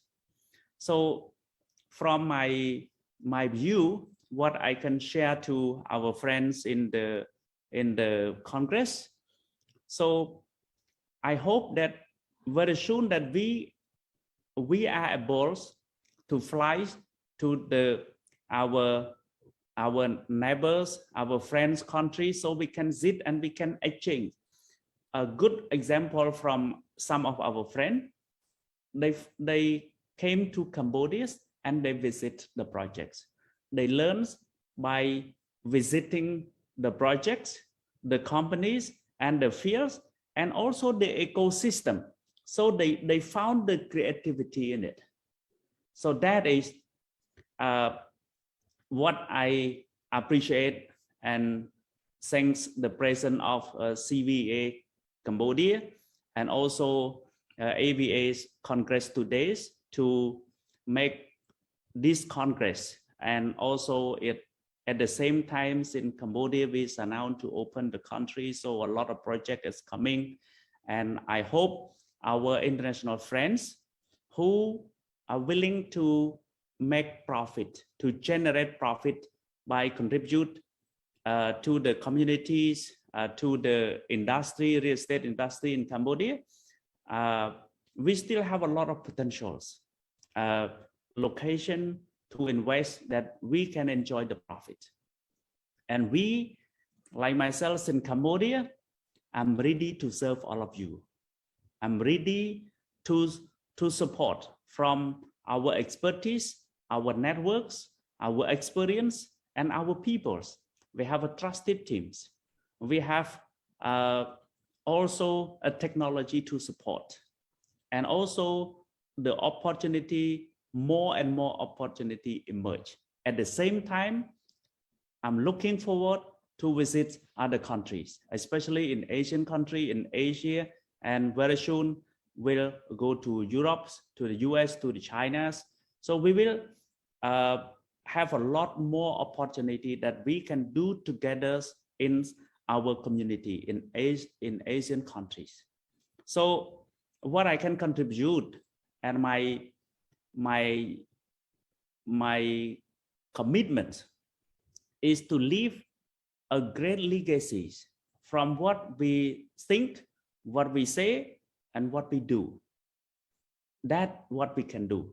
So like today's Congress, it was a great event for all of us, for the participants, and also for myself to be invited to share very in small, in short time, but I hope it will give some ideas for our participants. The time is not much.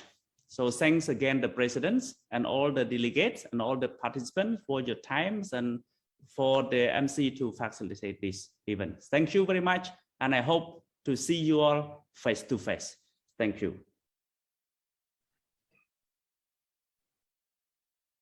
Thank you, Mr. Kim Sokhein, for your remarks. What I To be honest, I always find your words very inspiring and full of hopes. And I think other participants here find whatever you have just mentioned, you just said about the situation in real estate industry in Cambodia, even during the pandemic, but you try to give us a lot of kind words and to make us feel very hopeful. Whether you are a seller, you are a buyer, or you are an investor, we should be happy by now, things will get better. And hopefully we all will meet each other face to face sometime very soon. Thank you once again, Mr. Kim Sokhein. Thank you. បាទសូមថ្លែងអំណរគុណលោក Kim Sokhein ដែលជាស្ថាបនិកនៃវិទ្យាស្ថាន LC Business School ដែលបានចែករំលែកនៅសន្ទរកថាមួយក្នុងការជំរុញទឹកចិត្តសម្រាប់អ្នកវិជ្ជាជីវៈបើទោះបីជាកម្ពុជាតំបន់ទាំងមូលអាស៊ានស្ថិតនៅក្នុងបរិយាកាស COVID-19 ក៏ដោយបាទសូមអរគុណច្រើនលោក Kim Sokhein បាទ បាទអរគុណលោកមេសា Ladies and gentlemen, we would like to know that we appreciate his time and we want to tell him how important he is.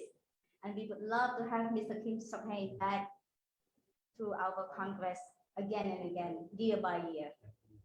So our technical team and on behalf of our President, Soknim, we have arranged a certificate of appreciation to present right now to Mr. Kim Sokhein. We cannot wait for that. So Mr. Kim Sokhein, congratulations. And thank you so much for Thank you. My great honor to be here. Thank you. សូមជួយរួមជាមួយខ្ញុំនៅក្នុងការប្រគល់ជូននៅលិខិតថ្លែងអំណរគុណដល់លោក Kim Sokhein ដែលជាវាគ្មិនដ៏មានវោហារសាស្ត្រនៅកម្ពុជាសូមអបអរសាទរ Thank you. អរគុណលោកមេសាអរគុណ Mr. Kim Sokhein, all the best and stay healthy. Excellencies, ladies and Thank you. gentlemen, next we would like now to introduce to you to our two speakers at the same time because two of them will be presenting on the topic of valuation industry in the time of pandemic COVID-19. And we will hear about one of the case studies, which is Bali, Indonesia. So please allow me to introduce to you Ms. Molita Nanggolan and Mr. Pavira Yodanto, analyst on Center of Financial Profession Supervisory from the Ministry of Finance of the Republic of India. Good afternoon. ជាបន្តទៀតសូមស្វាគមន៍បទបង្ហាញស្ដីពីការវិតម្លៃអចលនវត្ថុនៅក្នុងបរិបទ COVID-19 ករណីសិក្សានៅកោះបាលីប្រទេសឥណ្ឌូនេស៊ីដែលថ្លែងដោយលោកស្រី Molita Nanggolan និងលោក Pavira Yodanto ដែលតំណាងដោយក្រសួងសេដ្ឋកិច្ចនៃសាធារណរដ្ឋឥណ្ឌូនេស៊ី Okay, thank you, MC. Okay, let me share you our presentation. Just hang on a second. Okay, is it appear? Okay.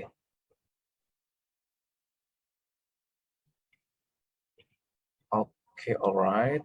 Okay. The Honorable President of AVA, Mr. Chrek, the Honorable Chief Delegates of ASEAN member countries, all distinguished panelists and participants, Assalamu alaikum. May peace be upon you and very good afternoon. Okay, first of all, we would like to convey our appreciation to the committee and Cambodia for hosting and organizing such a great online event, the 23rd AVA Congress meeting. And on this wonderful moment, it is a privilege for me, Prawira, and the team from the Ministry of Finance, Indonesia, my dear colleagues Molita, Firman, and Danar to present our humble study called Valuation Industry in Time of COVID-19 Pandemic, case study of Bali, Indonesia. Okay, this study tries to empirically observe the effect of the pandemic on the valuation industry, particularly that has taken place in Bali, Indonesia. Okay. Bali is one of the most prominent tourist destinations in the world. We all know that. For decades, every single year, millions of visitors around the globe have flooded and enjoyed Bali with their beloved ones. Unfortunately, it is shameful that last year in 2020, when the outbreak finally swarmed to Indonesia, the island had to close their international arrivals. It then drove Bali on downward spiral, and of course, quickly shattered its economy. We initially presumed that Keynesian supply and demand theory and the purchasing power parity took part in this dramatic episode. Okay. What we've got here, okay. The pictures on this slide show the differences between the two situations, pre-pandemic and when pandemic forced Bali to shut down. On the left one, you can see we noticed tourists walking around on one of the tourist attractions in Bali. Meanwhile, in the upper right, at the same spot, there's no people there. Okay. Luckily, wildlife expressed their compassion. Here we've got a group of primates supporting the locals to keep the vicinities look alive, of course, because of the absence of the tourists. Okay. Okay, next slide. We'll show you the national perspective, as every country did. Indonesia also suffered a series of unfortunate events back-to-back caused by the COVID-19 pandemic. The economic downturn was inevitable, where the contraction hit negative 5.3% in Q2 last year. In 2020, when we look at each sector, it came across that the transportation and storage industry recorded a significant decrease by a negative 22% compared to 2019, meaning restrictions on logistics and people mobility carried a significant impact. Related to such facts, and especially in terms of tourism, a 10% decrease is shown by the accommodation and food service activity sector. Okay, and then why we select Bali? If Mr. Harizul, the panelist from the morning session, presented the big picture of the country report of Indonesia, well, our study is focused on the most affected territory in terms of economy and valuation business. When we scrutinize to this province, numerous unpleasant facts are perfectly depicted by its economic growth and some sectors. The forthcoming slides will explain. Okay, the extreme and sudden change caused by COVID-19 made Bali the perfect example of mini economic crisis that influenced local valuation business. The economy of Bali was dragged down to a negative 11%, and it was the lowest nationwide in last year, okay, in 2020. Transportation suffered a 36% decrease, as well as accommodation that dropped by 30%. So both are the top two. This situation was the worst nightmare ever that Bali had experienced. Even when bombing happened twice in 2002 and 2005, the incidents did not significantly impact their economy. The following year, there was some decline, but foreigners and local tourists were still landing in Bali. Okay. Here, reflecting on both situations, we identify at least 3 major factors that make the COVID-19 pandemic the most severe threat Bali has to deal with. First, the restriction policy on mobility. So the border of Bali has been closed for international arrival for more than 15 months. Regarding Bali's red status, the authorities even strictly monitor domestic trips in and out Bali. Domestic travelers are allowed to fly there, but they need to prove that they are eligible and safe. So tight that the policies were made people stay at home. Okay. Secondly, we already know that tourism and hospitality industry is the backbone as well as the essential sector for Bali. So when the pandemic has spread and reached Bali, people have no choice other than to avoid this place. It is shown by the graphic. International tourism was reduced by a negative 80%, while for domestic, negative 56%. No traveling and no tourists, and of course, means no income for Bali. Moreover, it happens so massively that it devastated their core industry. The third agent is the geographical factor. So Bali is surrounded by sea, meaning it is easier to reach there by plane. As mentioned earlier, some complicated flight procedures during the pandemic have made people postpone their travel to Bali. And on the other hand, it is also challenging to drive there.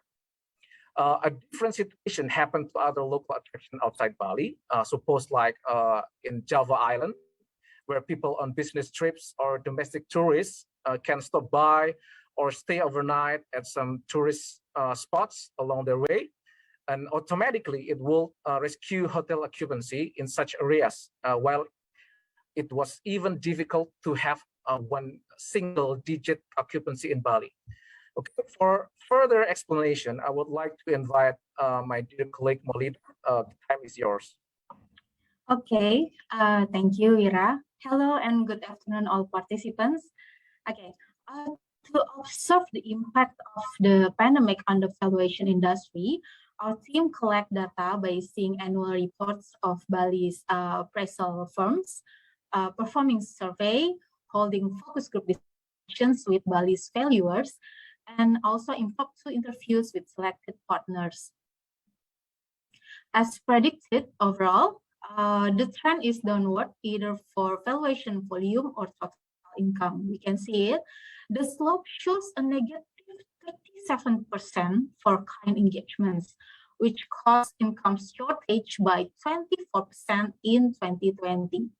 We can see here also that the status gap was created between April and May. It was precisely when the authorities imposed a national lockdown policy. And then the volume bounced in June and has demonstrated a positive trend until October, but then went down again during the end of 2020. Okay, next slide. Furthermore, service classification in Bali is dominated by residential property valuation and property valuation, where their intentions are mostly for mortgage or debt covenant and auction.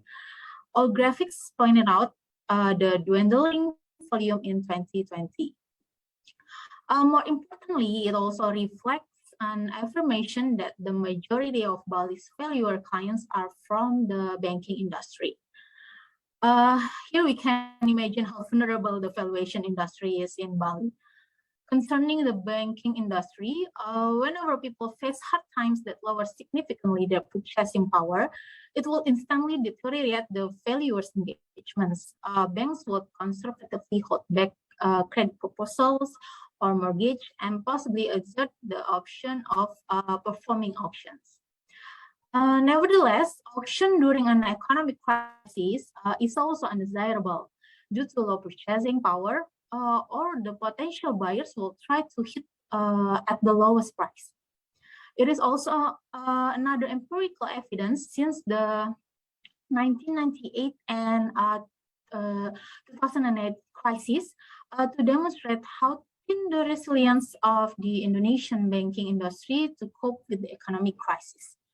Hence, the local valuers are supposed to be searching or developing other potential clients. Okay, as a matter of fact, all Bali appraisal firms have exerted their best efforts to survive. According to our survey in 2020, they rationalized their employees to compress operational expenditure.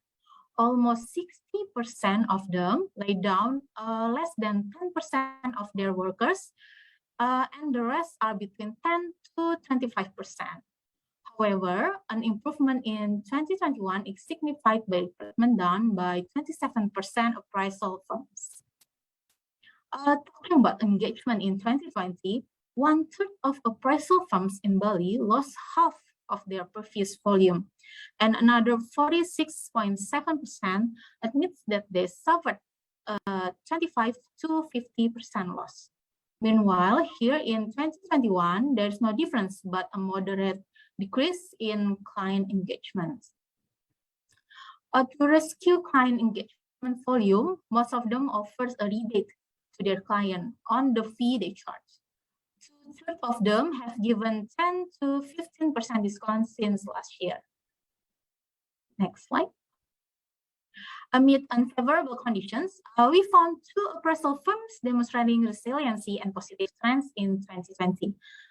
In general, both of them were doing dissimilar business compared to other appraisal firms in Bali.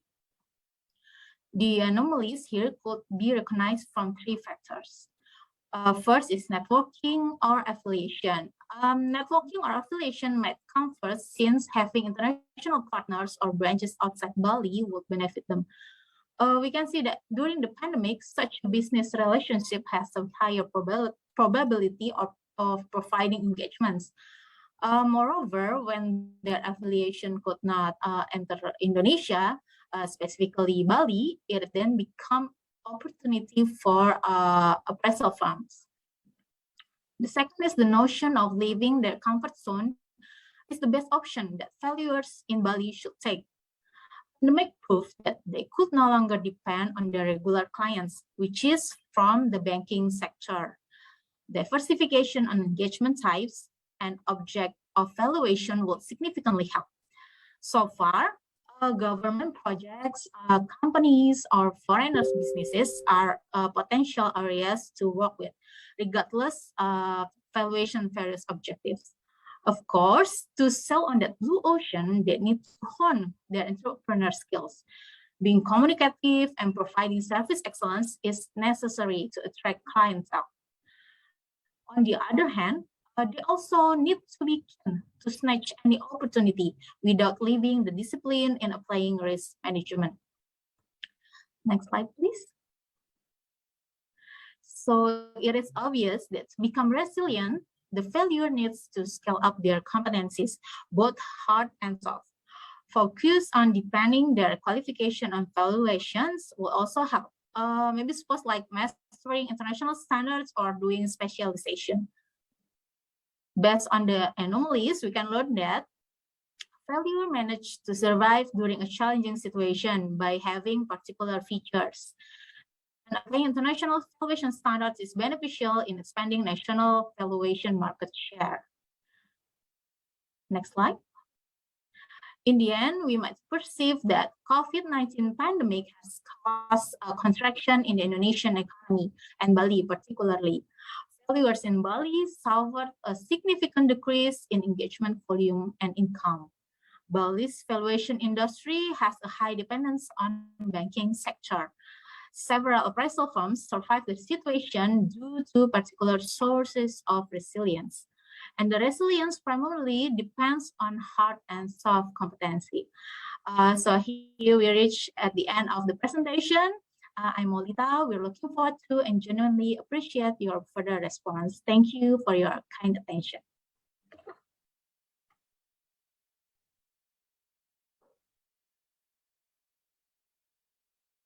Well, thank you, Molita and Pavira, for your presentation. We really appreciate it. បាទសូមថ្លែងអំណរគុណជាច្រើនទៅដល់កញ្ញា Molita និងលោក Pavira. Excellencies, ladies and gentlemen, once again, on behalf of our president here in Cambodia, we would like to present a certificate of appreciation to our both speakers, Molita Nanggolan and Pavira Yodanto. អាដាមលោកជំទាវលោកស្រីនិងកញ្ញាសូមចូលរួមជាមួយយើងខ្ញុំនៅក្នុងការប្រគល់នៅលិខិតថ្លែងអំណរគុណទៅដល់វាគ្មិននៃសាធារណរដ្ឋឥណ្ឌូនេស៊ីគឺកញ្ញា Molita Nanggolan និងលោក Pavira Yodanto. Thank you. Thank you.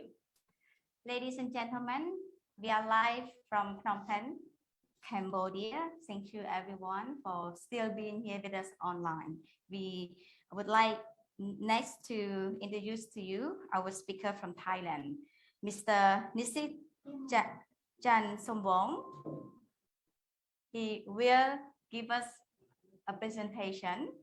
Well, once again, ladies and gentlemen, I would like now to appreciate all the times of our speakers here who take their time since morning to join the morning session and also to join our afternoon session. We have not ended our Congress yet, and we still have some quite more interesting speakers who will give us some other presentation.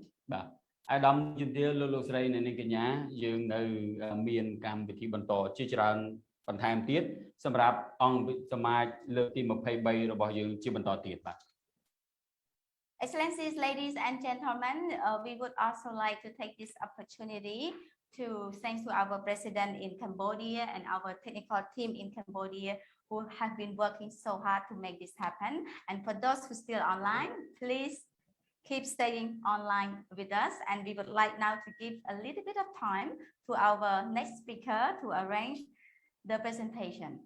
បាទអាដាមលោកជំទាវលោកស្រីនាងកញ្ញាយើងកំពុងតែឡាយចេញពីព្រះរាជាណាចក្រកម្ពុជាក្នុងរាជធានីភ្នំពេញហើយយើងកំពុងតែនឹងបន្តសកម្មភាពរបស់យើងជាបន្តទៀតនៅក្នុងសមាជលើកទី23នេះផងដែរហើយយើងទុកពេលវេលាបន្ថែមបន្តិចទៀតទៅដល់ក្រុមការងារបច្ចេកទេសសម្រាប់ធ្វើការងារបន្ថែមទៀតបាទអរលោកស្រីអ្នកនាងកញ្ញាខ្ញុំសូមទុកពេលវេលានេះជូនដល់ពិធីករដែលជាដៃគូរបស់នាងខ្ញុំដើម្បីឲ្យគាត់នៅទីនេះជួបជាមួយនឹងអស់លោកអ្នកនាងដើម្បីបន្តកម្មវិធីដោយនាងខ្ញុំចានឹងទៅពិភាក្សាជាមួយនឹងក្រុមការងាររបស់យើងដើម្បីសម្រេចថាតើវាគ្មិនរូប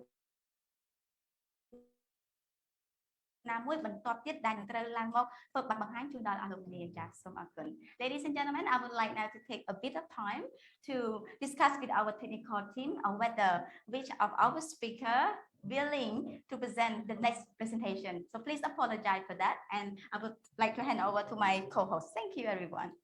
Thank you, Ms. Sana. Ladies and gentlemen, now we are moving to the second discussion. In the list, it probably in the digital transformation, but we would like to hear from the our technical because as you already know that we are working from online, so there are some mistake. So there would be a good honor if you still stay calm and follow with us. Thank you, everyone. Welcome back. And well, actually, we would like now to recognize again our speaker earlier, Mr. Pavira Yodanto. I hope you're still here with us. This is what we would like you to know that whatsoever happened, we really have to recognize again for your time for such a wonderful presentation. So ladies and gentlemen, please join us in welcoming and congratulate once again Mr. Pavira Yodanto from Indonesia. Thank you. Adam លោកជំទាវលោកស្រីនាងកញ្ញាសូមចូលរួមជាមួយយើងខ្ញុំនៅក្នុងការប្រគល់នៅលិខិតថ្លែងអំណរគុណទៅដល់វាគ្មិននៃសាធារណរដ្ឋឥណ្ឌូនេស៊ីលោក Pavira Yodanto. Thank you, Mr. Thank you so much. Thank you. So our plan is still the same, and we promise you to give some more fruitful information during this Congress. Excellencies, ladies and gentlemen, our next speaker from Thailand, Mr. Nisit Chansombong, President of the Valuer Association of Thailand. He's going to give us a topic on land digital transformation. ជាបន្តទៀតសូមស្វាគមន៍បទបង្ហាញស្ដីពីកំណែទម្រង់ដីធ្លីដោយប្រើប្រាស់បច្ចេកវិទ្យាដែលបង្ហាញដោយលោកនិសិតចានសំវងដែលជាប្រធានសមាគមអ្នកវិតម្លៃអចលនវត្ថុនៃព្រះរាជាណាចក្រថៃឡង់ สวัสดีค่ะ ជំរាបសួរបាទ Mr. Nisit, could you please turn on your webcam? Could you please unmute so we can hear you?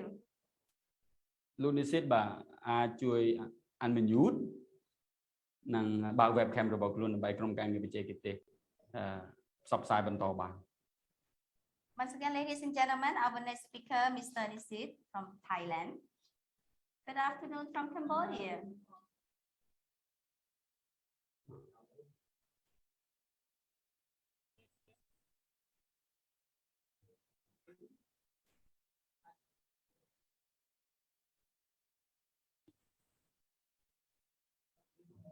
Once again, Mr. Nisit, are you here with us? បាទលោកនិសិតតើលោកកំពុងតែនៅជាមួយយើងដែរឬទេបាទសូម unmute ហើយនឹងសូមបើកក្បាលមីក្រូរបស់ខ្លួនហើយបើក webcam ដើម្បីផ្ដល់ជាសារសំឡេងនិងរូបភាពទៅដល់អង្គវិធីទាំងមូល I see Mr. Dixit is here. Hello.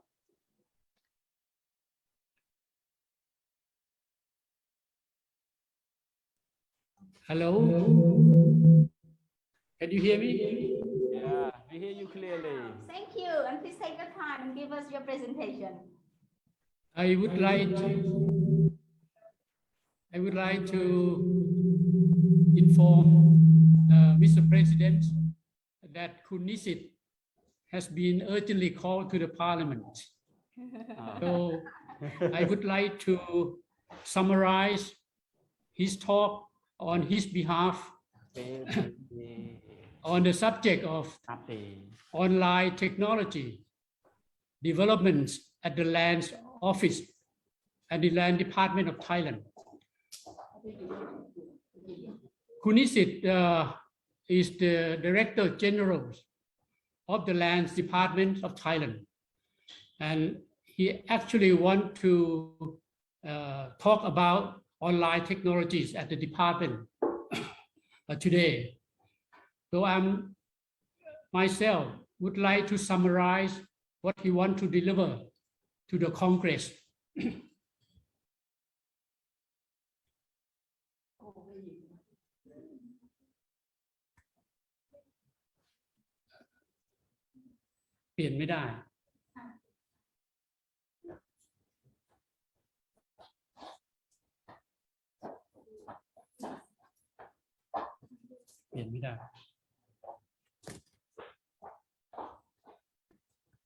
Do yourself, please. Yes.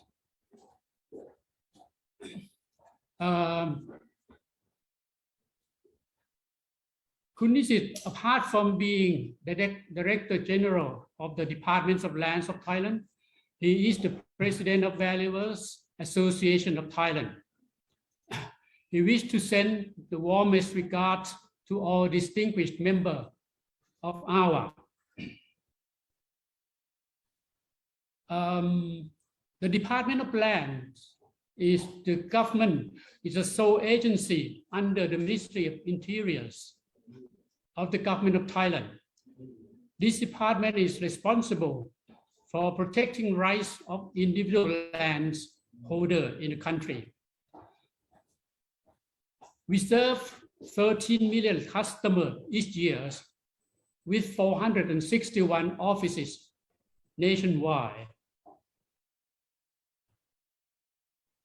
The department faced many challenges throughout this period of COVID-19 outbreak. In serving lands owner and develop lands is service under the government policies.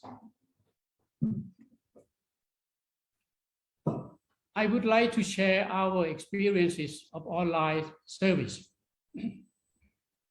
We have developed a system of land location search for a total of 34 million land parcels throughout the country via internet called land map applications. For this application, the people can search for their land locations, surrounding areas, and the valuation price. I must inform you that valuation price under the lands department is the government valuation system, which is a bit different from the professional private sector land valuations, because it uses a mass valuation system. The purpose of the government land valuation is for taxations, not individual valuations, valuation for private transactions or commercial transactions. In 2021, on average, the departments have customers using this application about 1.3 million times per month.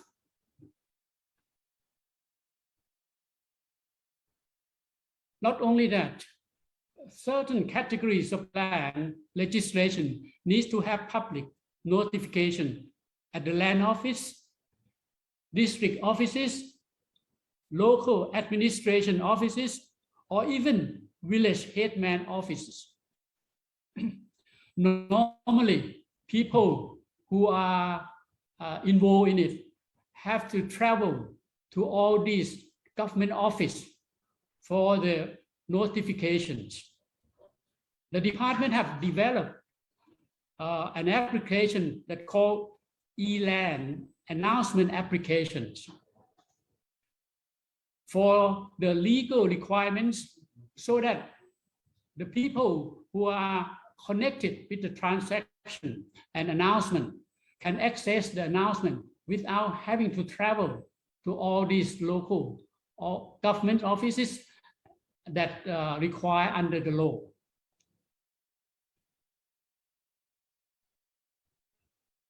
Also, people can ask all lands related questions via another application called Line at Tidin. They can also make appointments for land registration via another application called EQ Land and Bogdin applications. They can contact local land office to investigate their land with a view for the land offices to issue land title deeds under Bogdin applications.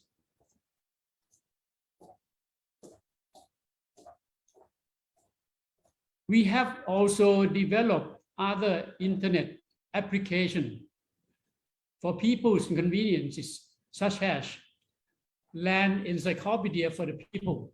This is will give all the information for the lands involving the government's legal system.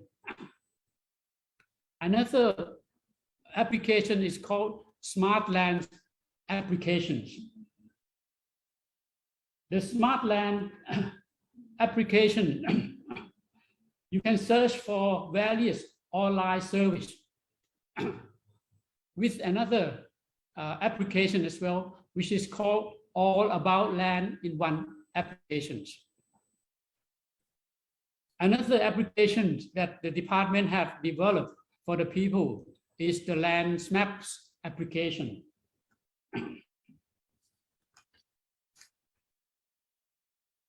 Under these applications, the people can obtain price of the land under government valuations, certificates of the land valuation, even paying land taxes. Under the government policy, the e-land service, you can search for all other information for your land parcels. Another useful condominium maps application is a new application by the department as well. And this is only the example of the online application that the land department have developed. We have a few other applications that can be used as well.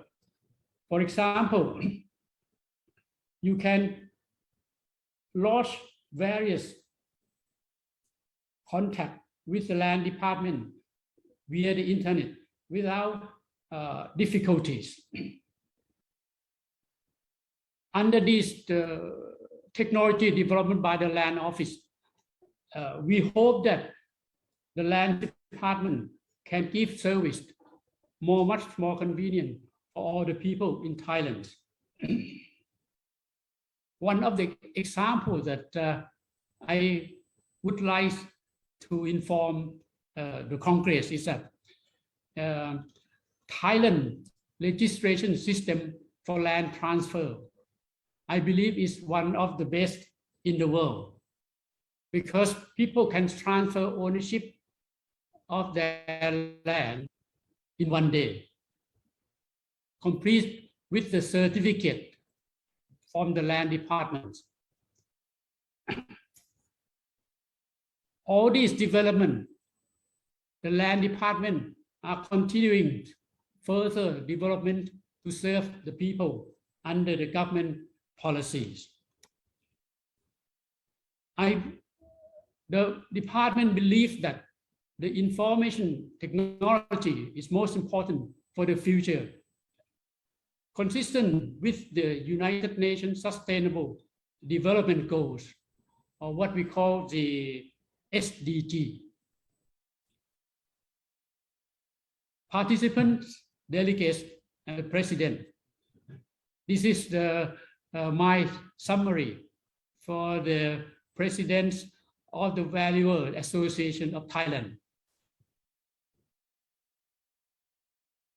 Thank you very much.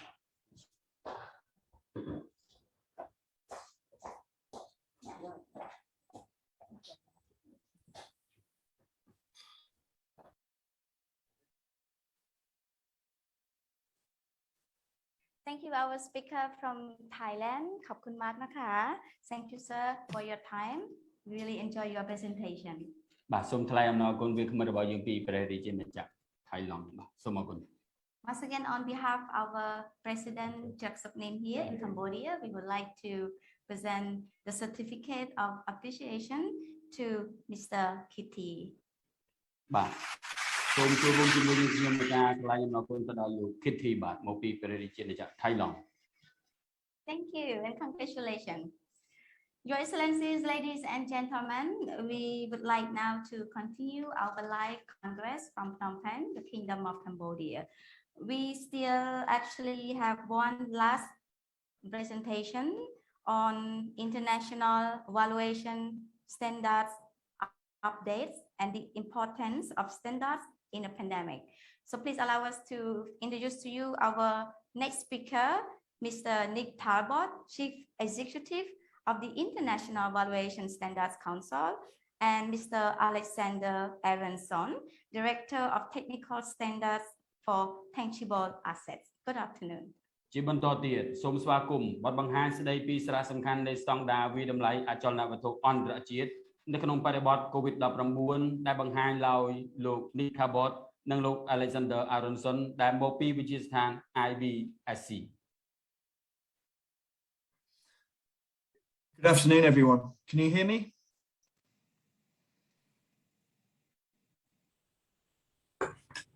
Yes, we hear. Okay. Can you hear you? Perfect. Thank you very much for the invitation, Mr. President. It's a pleasure to see so many people at this very important conference in the ASEAN region. Alex and I are going to give a brief update in relation to IVSC and the importance of valuation standards in a pandemic. Next slide, please, Alex. So who are IVSC? Essentially, we are the global body that is responsible for developing and setting international valuation standards.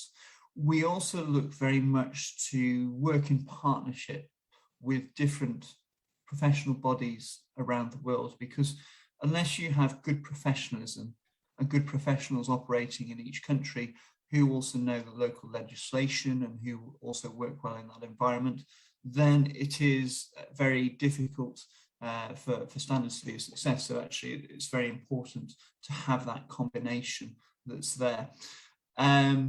We are independent and not-for-profit, and we cover the three main areas of valuation, so tangible assets, business valuation, and financial instruments. And we work very closely with partners such as IASB that set IFRS, the IAASB from an audit perspective, the World Bank as a sponsor, the UN we work very closely with and sometimes issue joint documentation.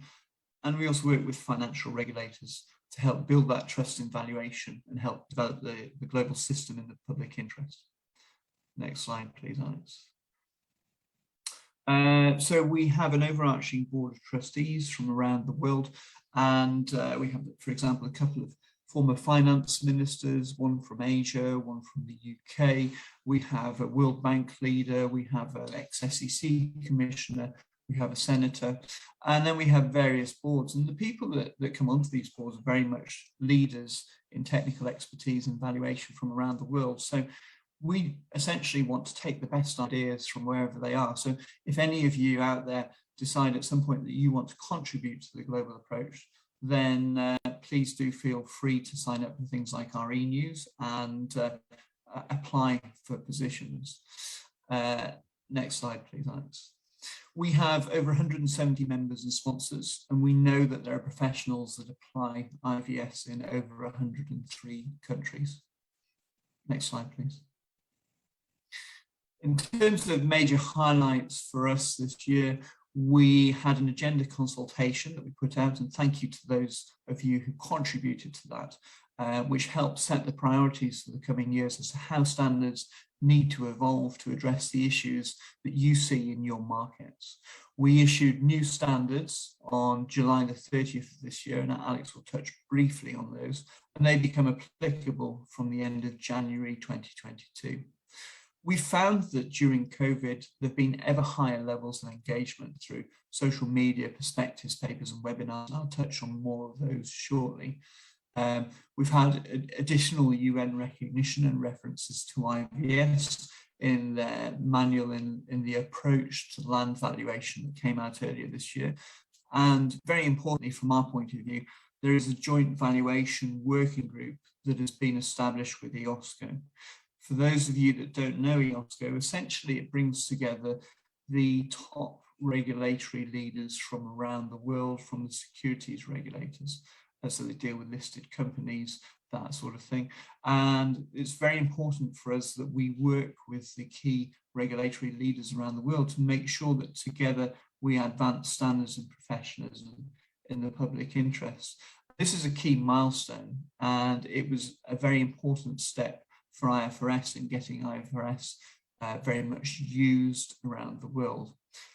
We have also set up an IVSC Investors Forum, and this brings together valuation leaders from some of the most important and biggest sovereign wealth funds and pension funds in the world, because we very much believe that it's important to have the perspective of buyers of valuation services when it comes to enhancing the quality of the standards. So very much people that would look to buy services across the world from your valuers. And so it's an important perspective.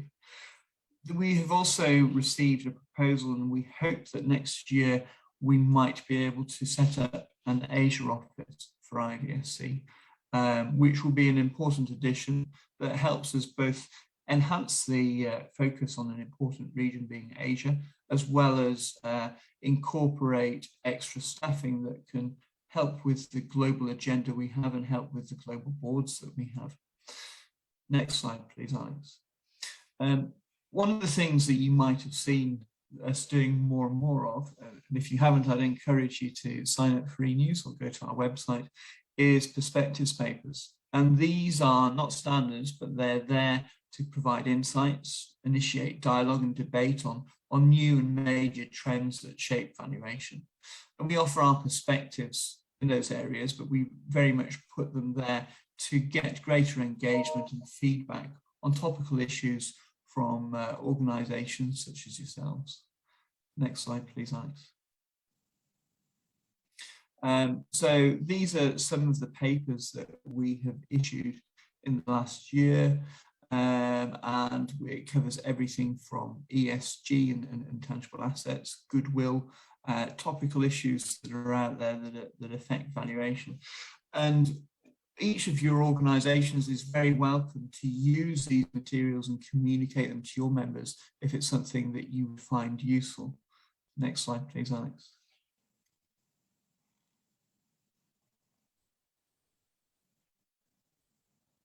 And we have also increased the different webinars that we do, where we bring experts together from the different regions around the world, and they discuss topical issues, whether it's in alternative investment or valuation and the impact of ESG, which everyone is talking about, or particularly slightly more technical issues such as operating leases under IFRS and US GAAP and the valuation considerations for that.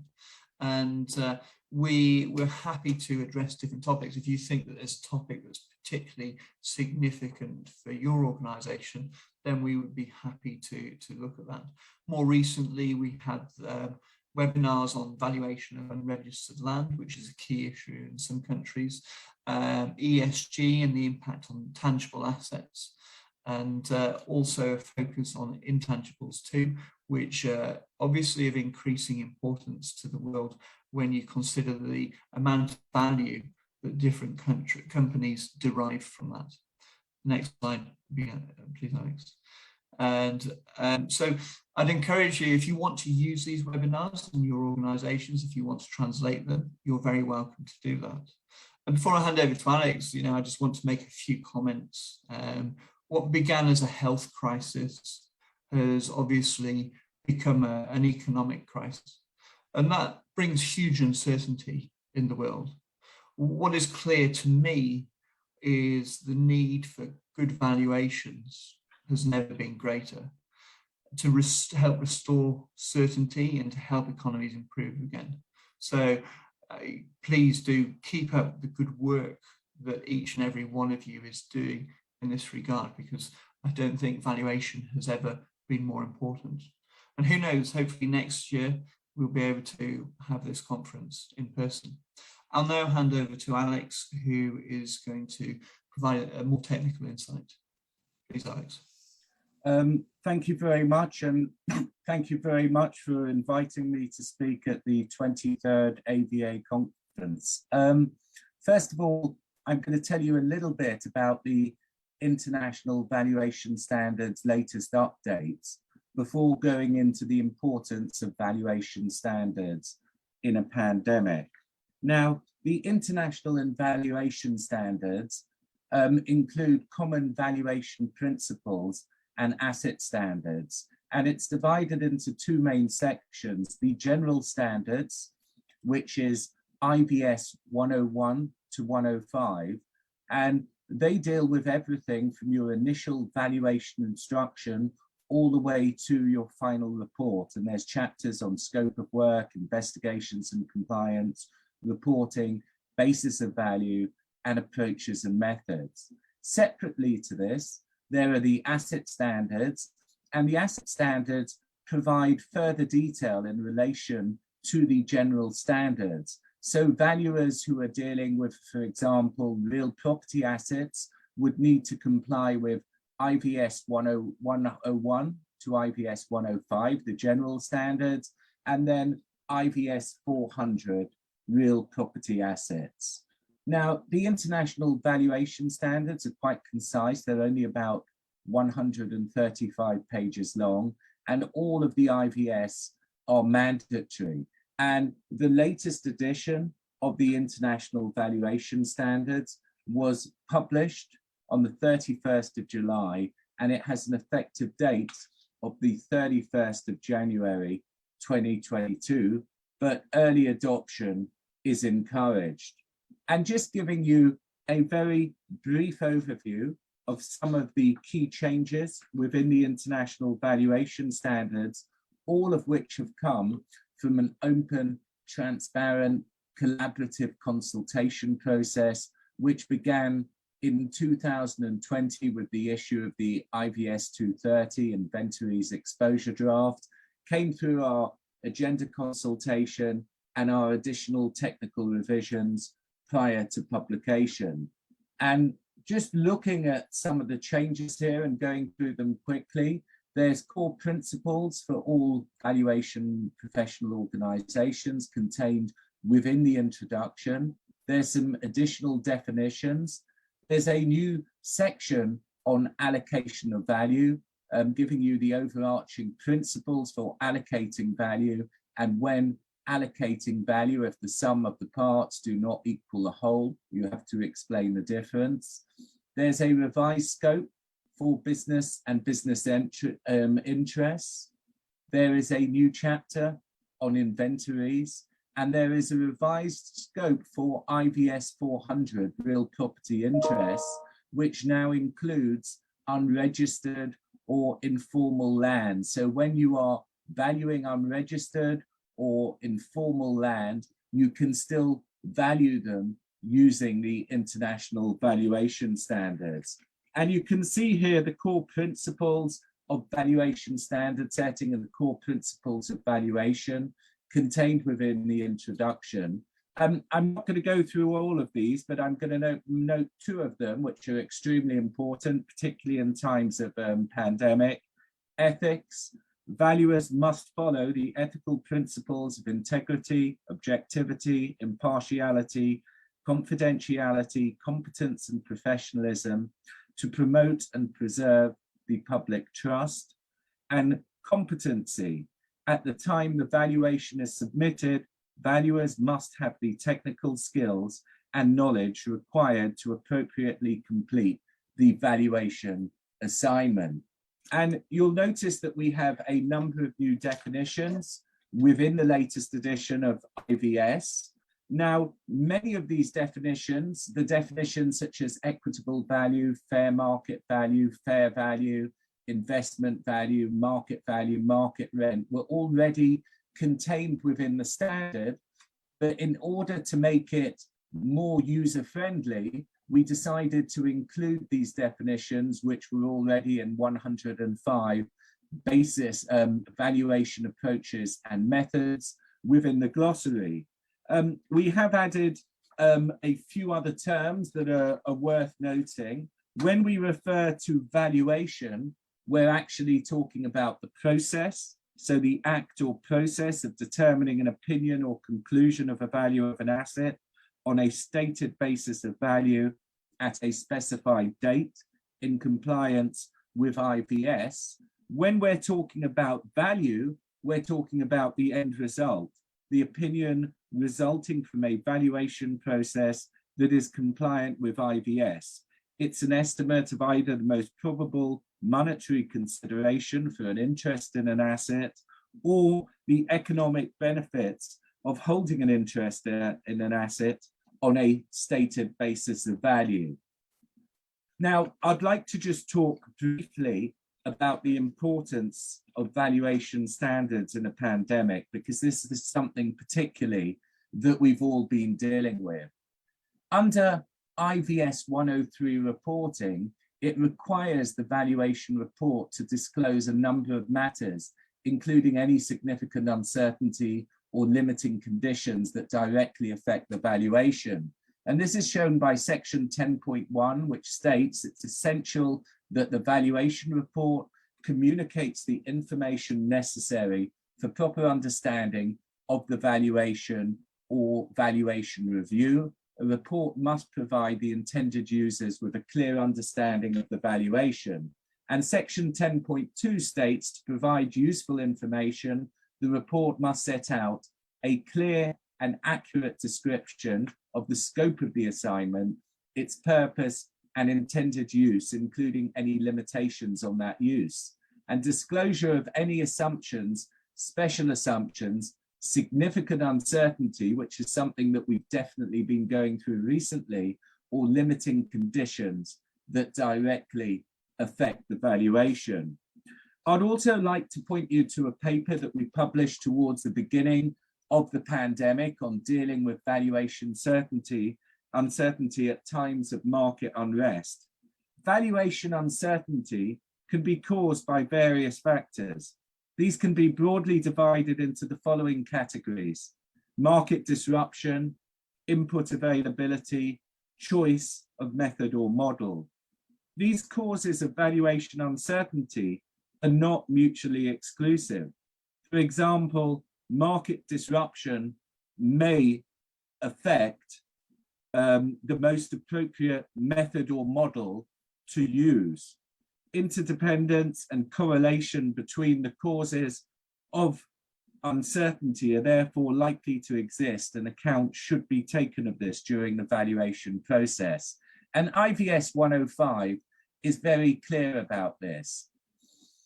It states in section 10.4, however, valuers should consider the use of multiple approaches and methods, and more than one valuation approach or method should be considered and may be used to arrive at an indication of value, particularly when there are insufficient factual or observable inputs for a single method to produce a reliable conclusion. And therefore, we would definitely point out that this is a point in time where you would need to use more than one method within your valuation to get any form of certainty. And I should make clear that valuation uncertainty shouldn't be confused with risk. Risk is the exposure that the owner of an asset has to potential future gains or losses. Risks can be caused by various factors affecting either the asset itself or the market in which it trades. And examples include, for tangible assets, reduction in market prices after the date of acquisition or valuation, a deterioration in the projected future income or security, a loss of liquidity comparing with other assets, and there are many other examples. So risk is part of what we deal with every day. Uncertainty is something that we've been facing, particularly during these times of the pandemic. And in these times, the importance of valuation standards and working to evaluation standards become even more important. They help increase market stability, particularly in instances such as secured lending. Different values for the same asset or inconsistent values across asset classes would further worsen market stability. It's extremely important to note that uniform, high-quality valuation standards provide a framework that enhances the ability of investors, regulators, and other interested parties to improve their decisions and actions. And when we're looking at valuation standards in a pandemic, there's some bits that are important to point out. Competence. It's extremely important that the valuations are undertaken by competent valuers, such as the members of AVA. There needs to be consistent reporting within asset classes and across asset classes. And this does not only reduce the risk and the liability for investors and stakeholders and the users of valuation report, but more importantly, it reduces the risk and reliability for valuers, the fact that they can show that they were working to the international valuation standards during the pandemic. And particularly important during this time is documentation and making sure that you have sufficient documentation within your valuation reports. Because if litigation does come, it won't be now, it will be several years from now. And those files that you have with your valuations and your valuation documentation would be your defense against any future litigation or liability. Once again, I would like to thank you all for giving us the time to present. Thank you very much, and I wish you well with the rest of your conference. Thank you, so stay.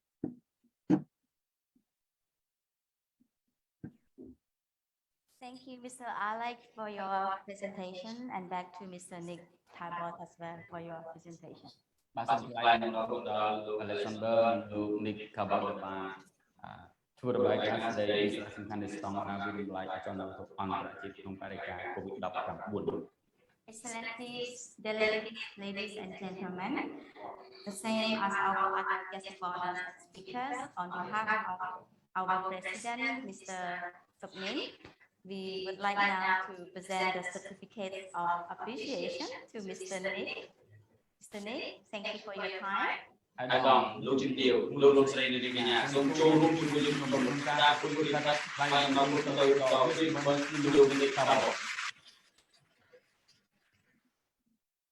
well to Mr. Alexander Aronson. Thank you and congratulations.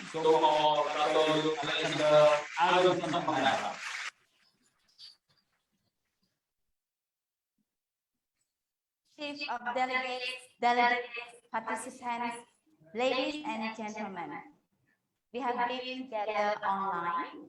We are not together physically, but I think the Congress has been a very fruitful one and very interesting. We have so many speakers since early in the morning, and now our Congress will be coming to an end shortly.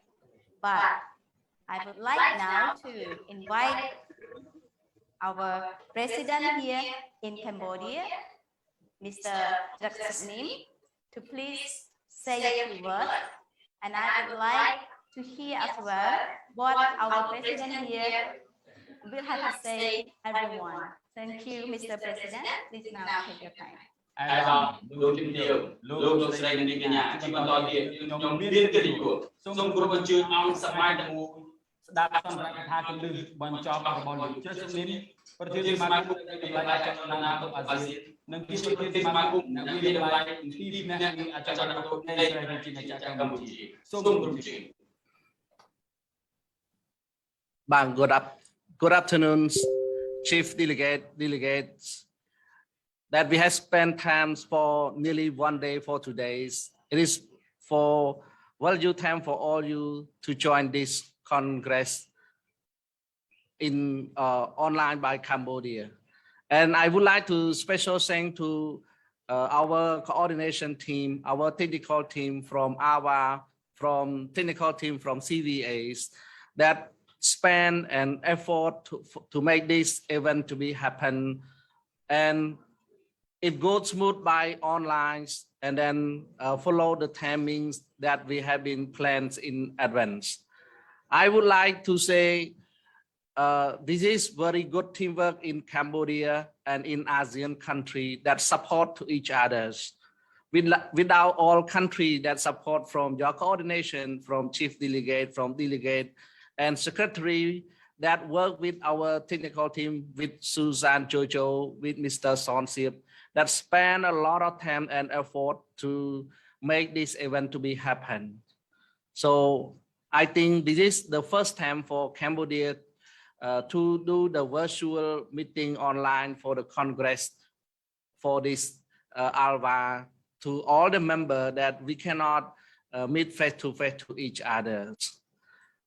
Last but not least, I feel that it is very happy and then saying to all the efforts from the other country that spend a lot of effort and time to do the report for country report, speaker that provide us the value to speak and then share a lot of experience. We in Cambodia, we learn a lot from that experience, and then in ASEAN country too. We learn from each other. Like I know that from Thailand, they claim the first day, just 1 day for doing the title transfer. It is the good practice in ASEAN if we could do like that. So in Cambodia also have the trustee that foreign buyer could have the opportunity to buy the real estate in Cambodia. The service of valuation is still more confident to all the public that do the transaction of real estate. And then I hope that this service will provide us the more business for the customer to build trust and confidence. Besides this, we encourage ASEAN country to use one standard if they could. Cambodia, it might sell to our 130 company in Cambodia. We already launched that standard of ASEAN. We try to provide all that report of the standard to our member to use that to benefit and customize. Even though it is not the time that we are in the same for the one ASEAN community of standard valuation, but we also can have the same feeling and standard that we are in ASEAN. We can build more confident to the world. So I think this is very successful virtual Congress events. And then I would like to thank and then also to transfer my presidency to Mr. Pharmacy and Nazarodin from Indonesia. And He will to be the next presidency for AVAS, and I hope that Cambodia and our ASEAN teams will join me together to support him to be the good president. Could we make sure that the Congress of AVA to be more fruitful and learning to each other from ASEAN country. This is the good time, and join me to say congratulations. And I would like to hand this over our presidency to Mr. Fema Nasi and Nazarodins. Please.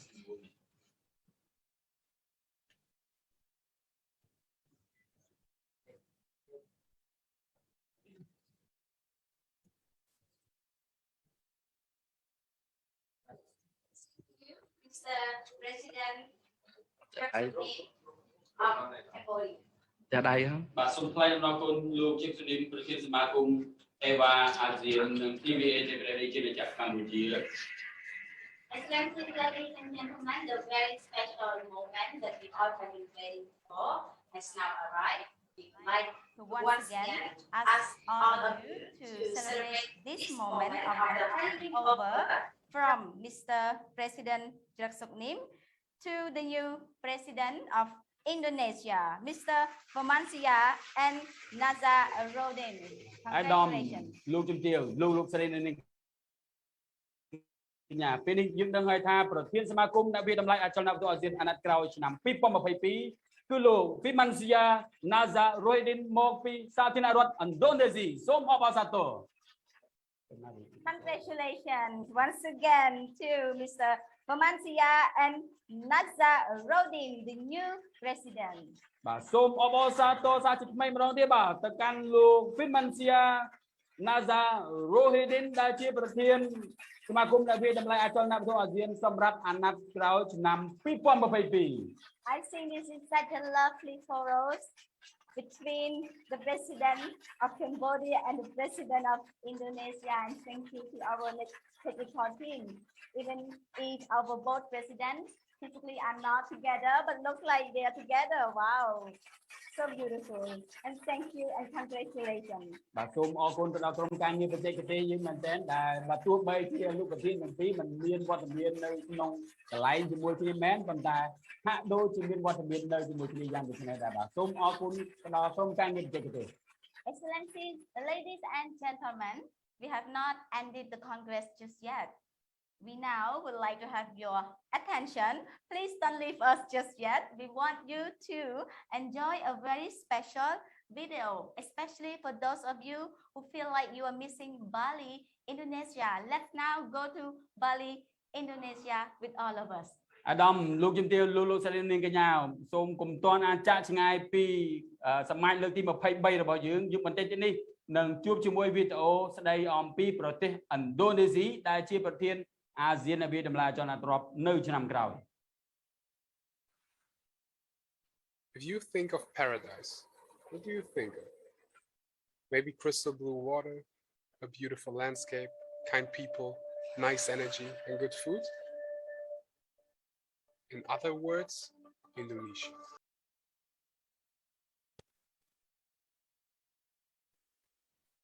Thank you everyone for your attention. I hope you like Bali, Indonesia.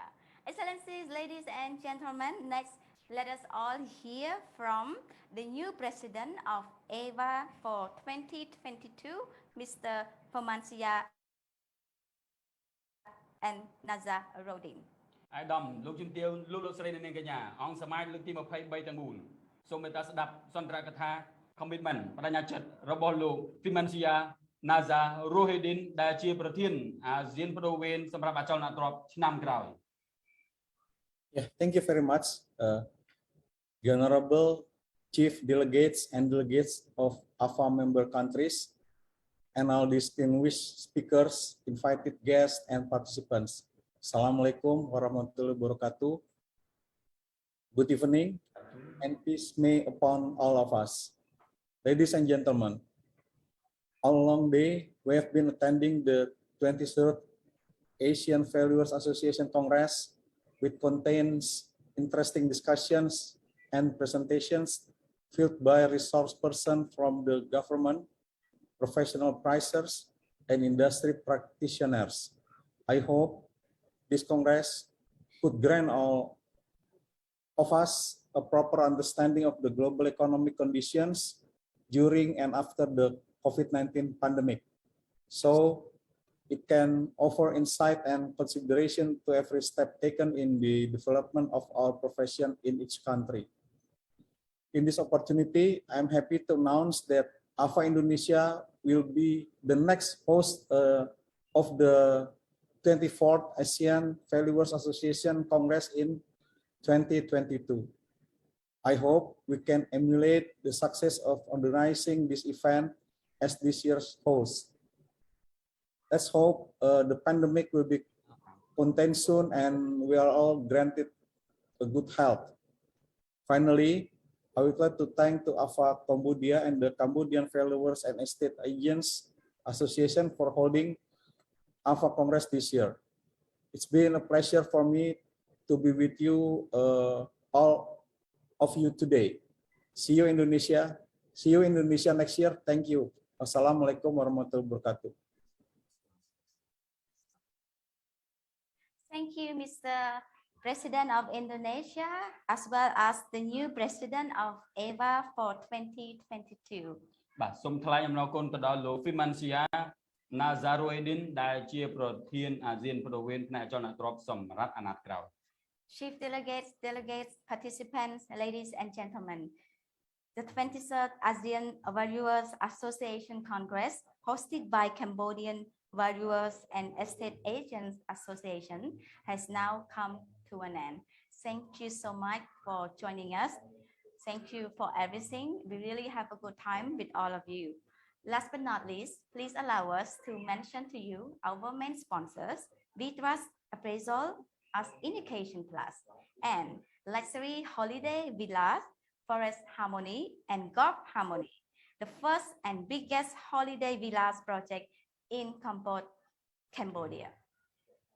អាដាមលោកជំទាវលោកស្រីនៅនាងកញ្ញាសូមថ្លែងអំណរគុណចំពោះការចូលរួមរបស់អាដាមលោកជំទាវទាំងអស់ដែលបានចូលរួមនៅក្នុងសមាជលើកទី23ដ៏ជោគជ័យមួយនេះសូមជូនពរអាដាមលោកជំទាវប្រកបដោយភាពជោគជ័យជាបន្តបន្ទាប់ជាឆ្ងាយពីជំងឺ COVID-19 ឆ្លៀតនៅក្នុងឱកាសនេះកម្មវិធីយើងទាំងមូលសូមថ្លែងអំណរគុណទៅដល់ម្ចាស់ឧបត្ថម្ភកម្មវិធីក្រុមហ៊ុន VTrust Appraisal ដែលជាក្រុមហ៊ុនវិតម្លៃអចលនទ្រព្យនៅក្នុងព្រះរាជាណាចក្រកម្ពុជាដោយប្រើប្រាស់ប្រព័ន្ធបច្ចេកវិទ្យា Digital Indication Plus និងសូមថ្លែងអំណរគុណផ្ទះវិឡាលំហែកាយបែបអឺរ៉ុប Forest Harmony នាខេត្តកំពត Excellencies, ladies and gentlemen, please join us to say once again congratulations to Mr.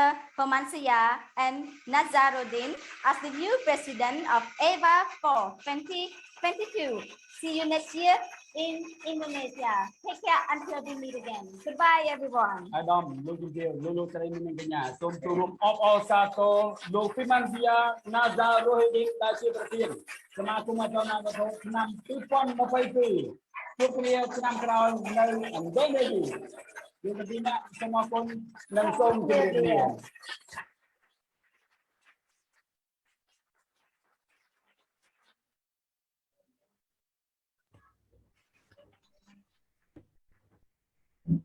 Thank you everyone. Thank you Susan with Jojo. Thank you very much for your heart. Thank you President Soknim. Thank you everyone. Citra, makasih semua. Pak. Terima kasih Bu Susan, Bapak Ibu semua. Congrats Pak Firmansyah. Wow, tahun depan sukses. Ya Bapak harus. Amin. Recording stopped. Makasih ya semua ya. Congrats Bu Susan ya. Assalamualaikum. For the excellent Congress.